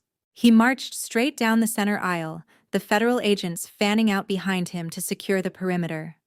Several wealthy investors tried to scurry out of the way, practically tripping over their own tailored tuxedos to avoid making eye contact with federal law enforcement. Up on the stage, Brenda's utter shock morphed into a frantic, delusional attempt at self-preservation. She scrambled to her feet, desperately trying to smooth down her torn emerald gown and regain some semblance of her aristocratic posture. She stepped toward the edge of the stage, forcing a trembling, entirely fake smile onto her face. She honestly believed she could still talk her way out of this using her country club charm. "Captain, there has been a terrible misunderstanding," Brenda gasped, her voice dripping with artificial sweetness. "I am Brenda, the owner of this firm. We were just having a minor corporate dispute with this disgruntled woman. You do not need to be here. I know the police commissioner personally. I will call him right now and clear this entire mess up." Uncle Harrison stopped at the base of the stage. He looked up at Brenda, his expression completely devoid of warmth or hesitation. He did not treat her like an elite socialite. He looked at her exactly the way he looked at violent street thugs. "You are not calling anyone," Brenda Harrison barked, his voice booming through the silent ballroom with terrifying authority. "Put your hands where I can see them right now. Both of you, step away from the podium." Tanya let out a sharp cry of terror and immediately raised her hands, trembling uncontrollably as she backed against the velvet curtain. But Brenda hesitated, her massive ego still refusing to accept reality. "I said, put your hands up," Harrison roared, stepping onto the first stair of the stage. "Do not make me ask you a third time." Brenda finally raised her shaking hands in the air, tears ruining her expensive makeup. Harrison signaled two of the federal agents who quickly marched up the stairs and flanked the two women. Harrison stood squarely in front of Brenda, pulling a pair of heavy steel handcuffs from his tactical belt. "Brenda, you are under arrest," Harrison announced loudly, making sure his voice carried to the back of the room so every single one of her former friends and investors could hear it. "You have the right to remain silent. Anything you say can and will be used against you in a court of law. You have the right to an attorney. If you cannot afford an attorney, which, based on the documents my niece just provided the federal government, you absolutely cannot, one will be appointed to you." Tanya began to hyperventilate loudly, her knees buckling as an agent grabbed her arm. "I am innocent," Tanya wailed, completely ignoring her right to remain silent. "I did not do it. It was my mother. She made me do everything. I was just following her orders. Please do not take me to jail." Harrison ignored her pathetic pleas. He grabbed Brenda by the wrist, forcibly pulling her arms behind her back. The sharp metallic click of the handcuffs locking around her wrists echoed loudly through the completely paralyzed room.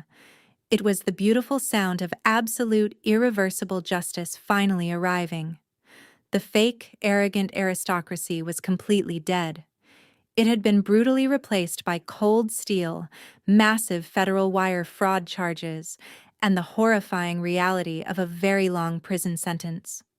Tanya continued to sob hysterically against the velvet curtain, begging the federal agents for a plea deal before she had even been formally processed.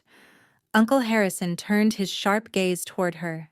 He gestured to the agent holding her arm, who immediately spun Tanya around and secured a second pair of steel handcuffs around her wrists.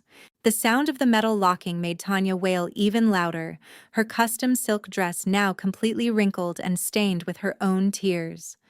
Brenda struggled against the grip of the agents holding her.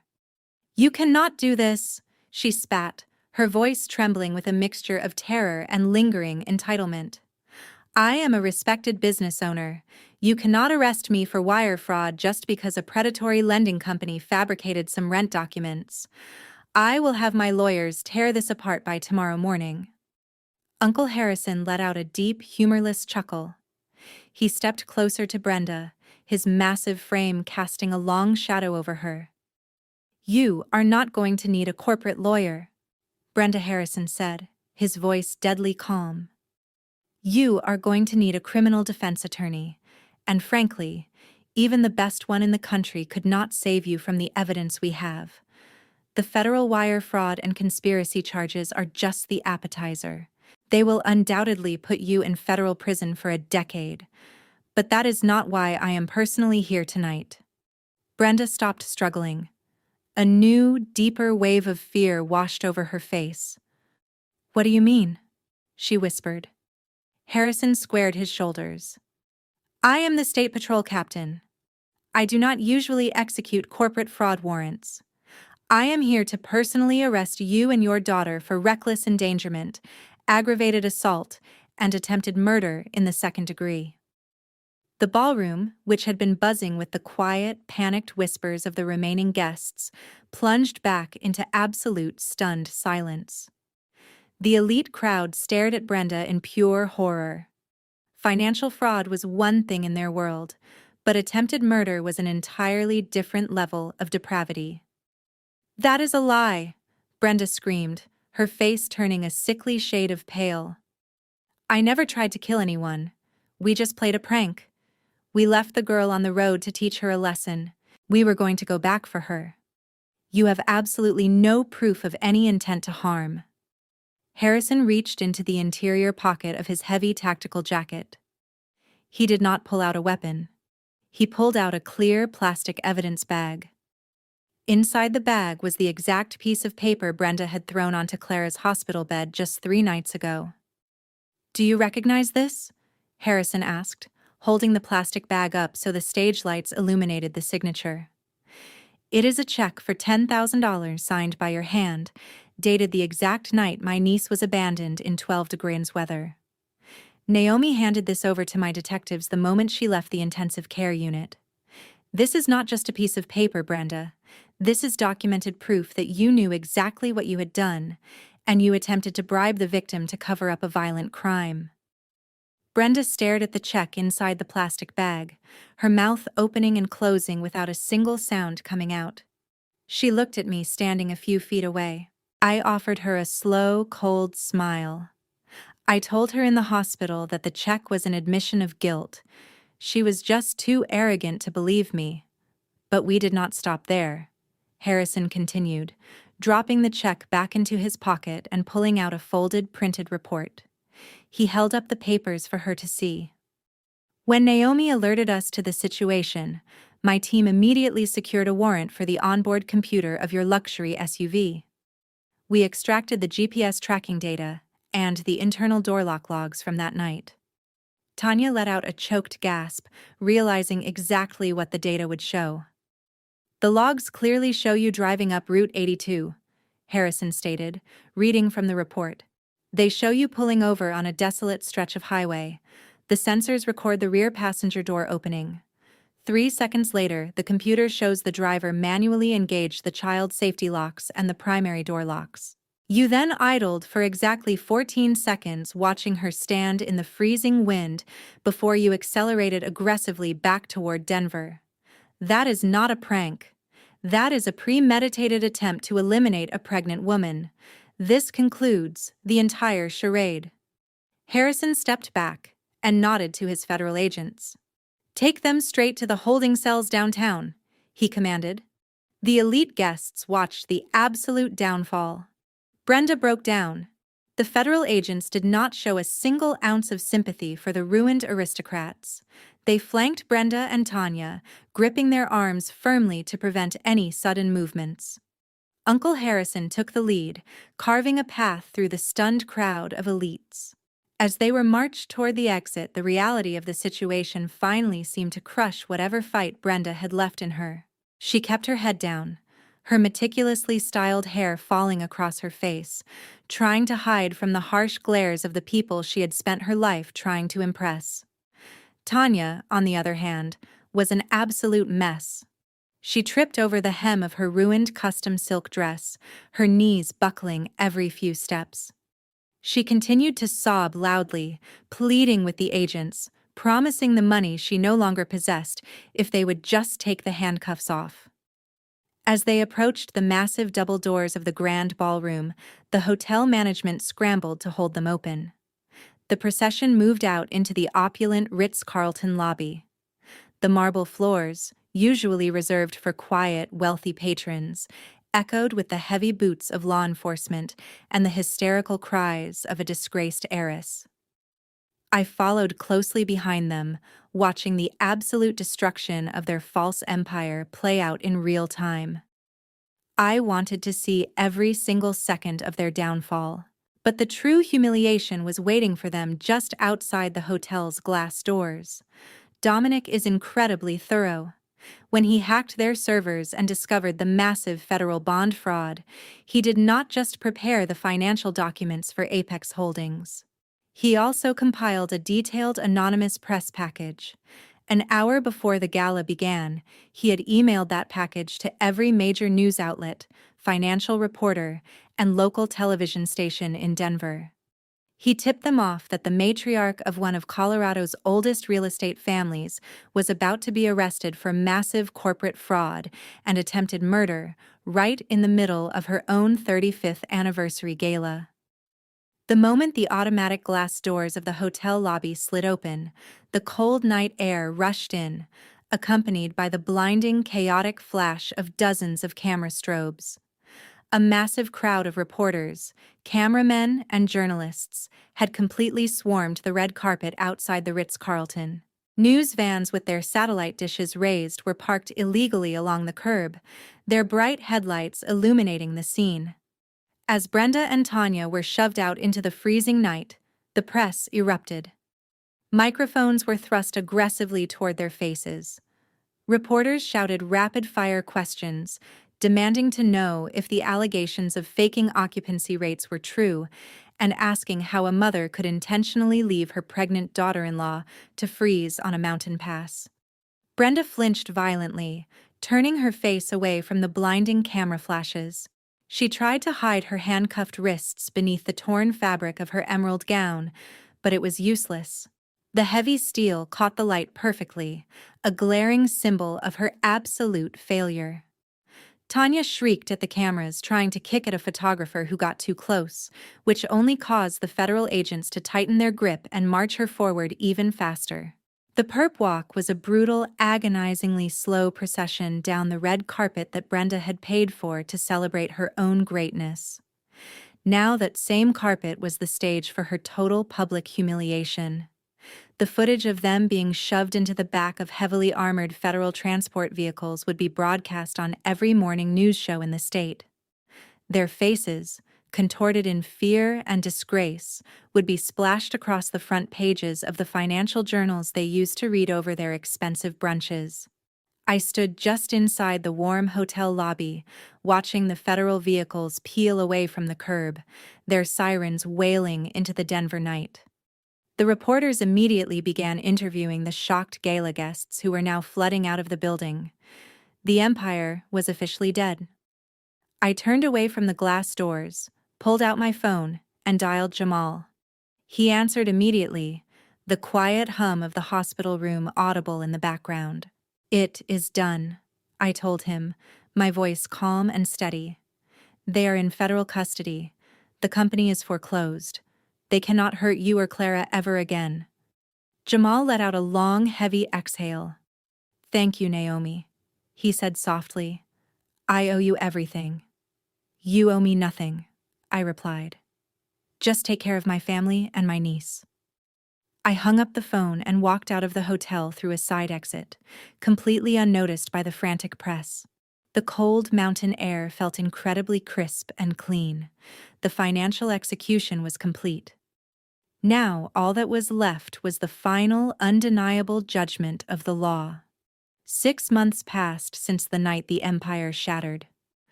The crisp mountain air of winter had given way to the bright, unapologetic heat of a Denver summer. But inside the imposing architecture of the federal courthouse, the atmosphere remained incredibly cold.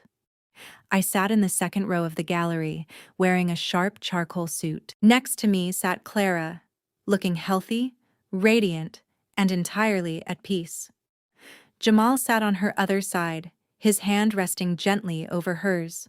We were there to witness the absolute finality of the trap I had set half a year ago. The heavy wooden doors at the side of the courtroom opened, and a collective hush fell over the remaining spectators. Brenda and Tanya were led in by 2 federal marshals. The transformation was staggering. 6 months in a federal holding facility awaiting trial had completely stripped them of their aristocratic armor. They were no longer the impeccably styled, diamond-draped socialites who used to terrorize Denver's high society. They wore standard-issue, ill-fitting orange jumpsuits. Brenda's hair, once perfectly coiffed, was now entirely gray and pulled back into a severe, messy knot. She looked incredibly frail, her posture hunched, the arrogant fire completely extinguished from her eyes. Tanya looked even worse. She kept her head down, her face pale and gaunt, completely devoid of the malicious energy that used to define her. They shuffled toward the defense table, their wrists still handcuffed to the heavy chains wrapped around their waists. The massive federal fraud case had been open and shut. When Dominic handed over the unredacted corporate servers, the prosecution did not even need to negotiate. The paper trail of the falsified bond documents, the empty commercial buildings, and the desperate loan from Apex Holdings painted a picture of undeniable guilt. But it was the attempted murder charges that truly broke them. Once the GPS data from their SUV was entered into evidence, proving they intentionally abandoned a pregnant woman in sub-zero temperatures, no high-priced defense attorney could save them. Tanya had tried to turn state's evidence against her mother to secure a lighter sentence, but Brenda retaliated by releasing emails proving Tanya had actively embezzled from the company's charity fund. They had completely destroyed each other before the trial even began. The judge, an incredibly stern woman with absolutely no patience for corporate criminals, banged her gavel. She looked down at the two women standing before her. She did not mince words. She called their actions a grotesque display of greed and a terrifying example of absolute moral bankruptcy. She explicitly stated that their wealth did not make them superior. It only made their crimes more calculated. For the charges of federal wire fraud, conspiracy to commit financial fraud, and attempted murder in the second degree, the judge announced, her voice echoing powerfully through the courtroom. I sentence Brenda to 15 years in federal prison without the possibility of early parole. I sentence Tanya to 12 years in federal prison with mandatory restitution to the defrauded bond investors. A loud gasp echoed from the few former friends who had bothered to show up. Brenda's knees completely buckled. If the federal marshal had not been holding her arms, she would have collapsed onto the courtroom floor. She began to sob silently, her shoulders shaking with the absolute crushing reality of her new life. Tanya let out a soft, pathetic wail, burying her face in her hands. There was no country club connection to save them. There was no magical bank loan to buy their way out. The system they thought they controlled had just swallowed them whole. I did not smile. I did not gloat. I just watched them with quiet, unwavering satisfaction. The courtroom was adjourned. The marshals turned Brenda and Tanya around to lead them back to the transport vehicles. As they shuffled past the gallery, Brenda slowly lifted her head. Her hollow, defeated eyes met mine for a brief second. She looked like a ghost. I simply held her gaze, offering nothing but the cold, hard reflection of her own consequences. She quickly looked away, shuffling out the door to begin her decade and a half behind bars. I turned to Clara and Jamal. They were both smiling, a profound sense of closure washing over them. The heavy, toxic shadow that had haunted Jamal's entire life was finally lifted. We walked out of the courtroom together, stepping into the bright Denver sunlight. The legal battle was officially over. But the true victory was not just about locking away the monsters. It was about the incredible life Jamal and Clara had built from the ashes of that horrible night. And I had one final, perfectly executed surprise waiting for them. After the heavy, oppressive atmosphere of the federal courthouse, walking into the bright afternoon sun felt like stepping into an entirely different universe. The legal war was officially won, but the true victory was waiting for me just a few miles away. 2 weeks after the sentencing, I drove over to the modest, temporary apartment Jamal and Clara had rented while they rebuilt their lives. When I walked through their front door, the air was immediately filled with a profound, undeniable sense of peace. There were no raised voices, no manipulative threats, and no suffocating expectations. Clara was sitting in a plush rocking chair by the large living room window, bathed in warm, golden sunlight. Resting safely against her chest was my beautiful, perfectly healthy newborn niece. She had a full head of dark curls and was sleeping soundly, completely unaware of the massive storm she had survived before she even took her first breath. Seeing Clara holding her baby, both of them safe, warm, and radiant, completely erased the lingering nightmare of that freezing mountain highway. Jamal looked up at me and smiled a deep, genuine expression of pure happiness that Brenda had tried so desperately to destroy. Jamal walked out of the kitchen carrying a tray with fresh coffee and pastries. He looked like a completely reborn man. The heavy, suffocating anxiety of trying to please his toxic mother had vanished from his posture. When he walked away from his family's corrupt real estate empire, Brenda swore he would starve. She screamed that he was a failure who was nothing without her money. She was spectacularly wrong. Over the last 6 months, Jamal had poured his incredible talent and relentless work ethic into launching his own boutique architecture firm. Without the restrictive, arrogant demands of his old money family holding him back, his creative vision absolutely flourished. He had already secured 3 major commercial contracts in downtown Denver, based purely on his own merit and brilliant designs. He was building his success from the ground up, proving once and for all that true talent does not require a toxic inheritance to thrive. I sat down on the comfortable sofa across from them, placing my leather briefcase on the coffee table. I took a sip of coffee and told them I had one final piece of official business to discuss. Jamal chuckled softly, wrapping his arm around Clara's shoulders and asking if I had somehow found another hidden bank account to freeze. I smiled a genuine, warm smile this time and shook my head. I opened my briefcase and pulled out a thick, heavy manila envelope. I placed it gently on the glass table and pushed it slowly toward them. I told Jamal to open it. Jamal leaned forward and picked up the envelope. He pulled out the crisp, legally stamped documents inside.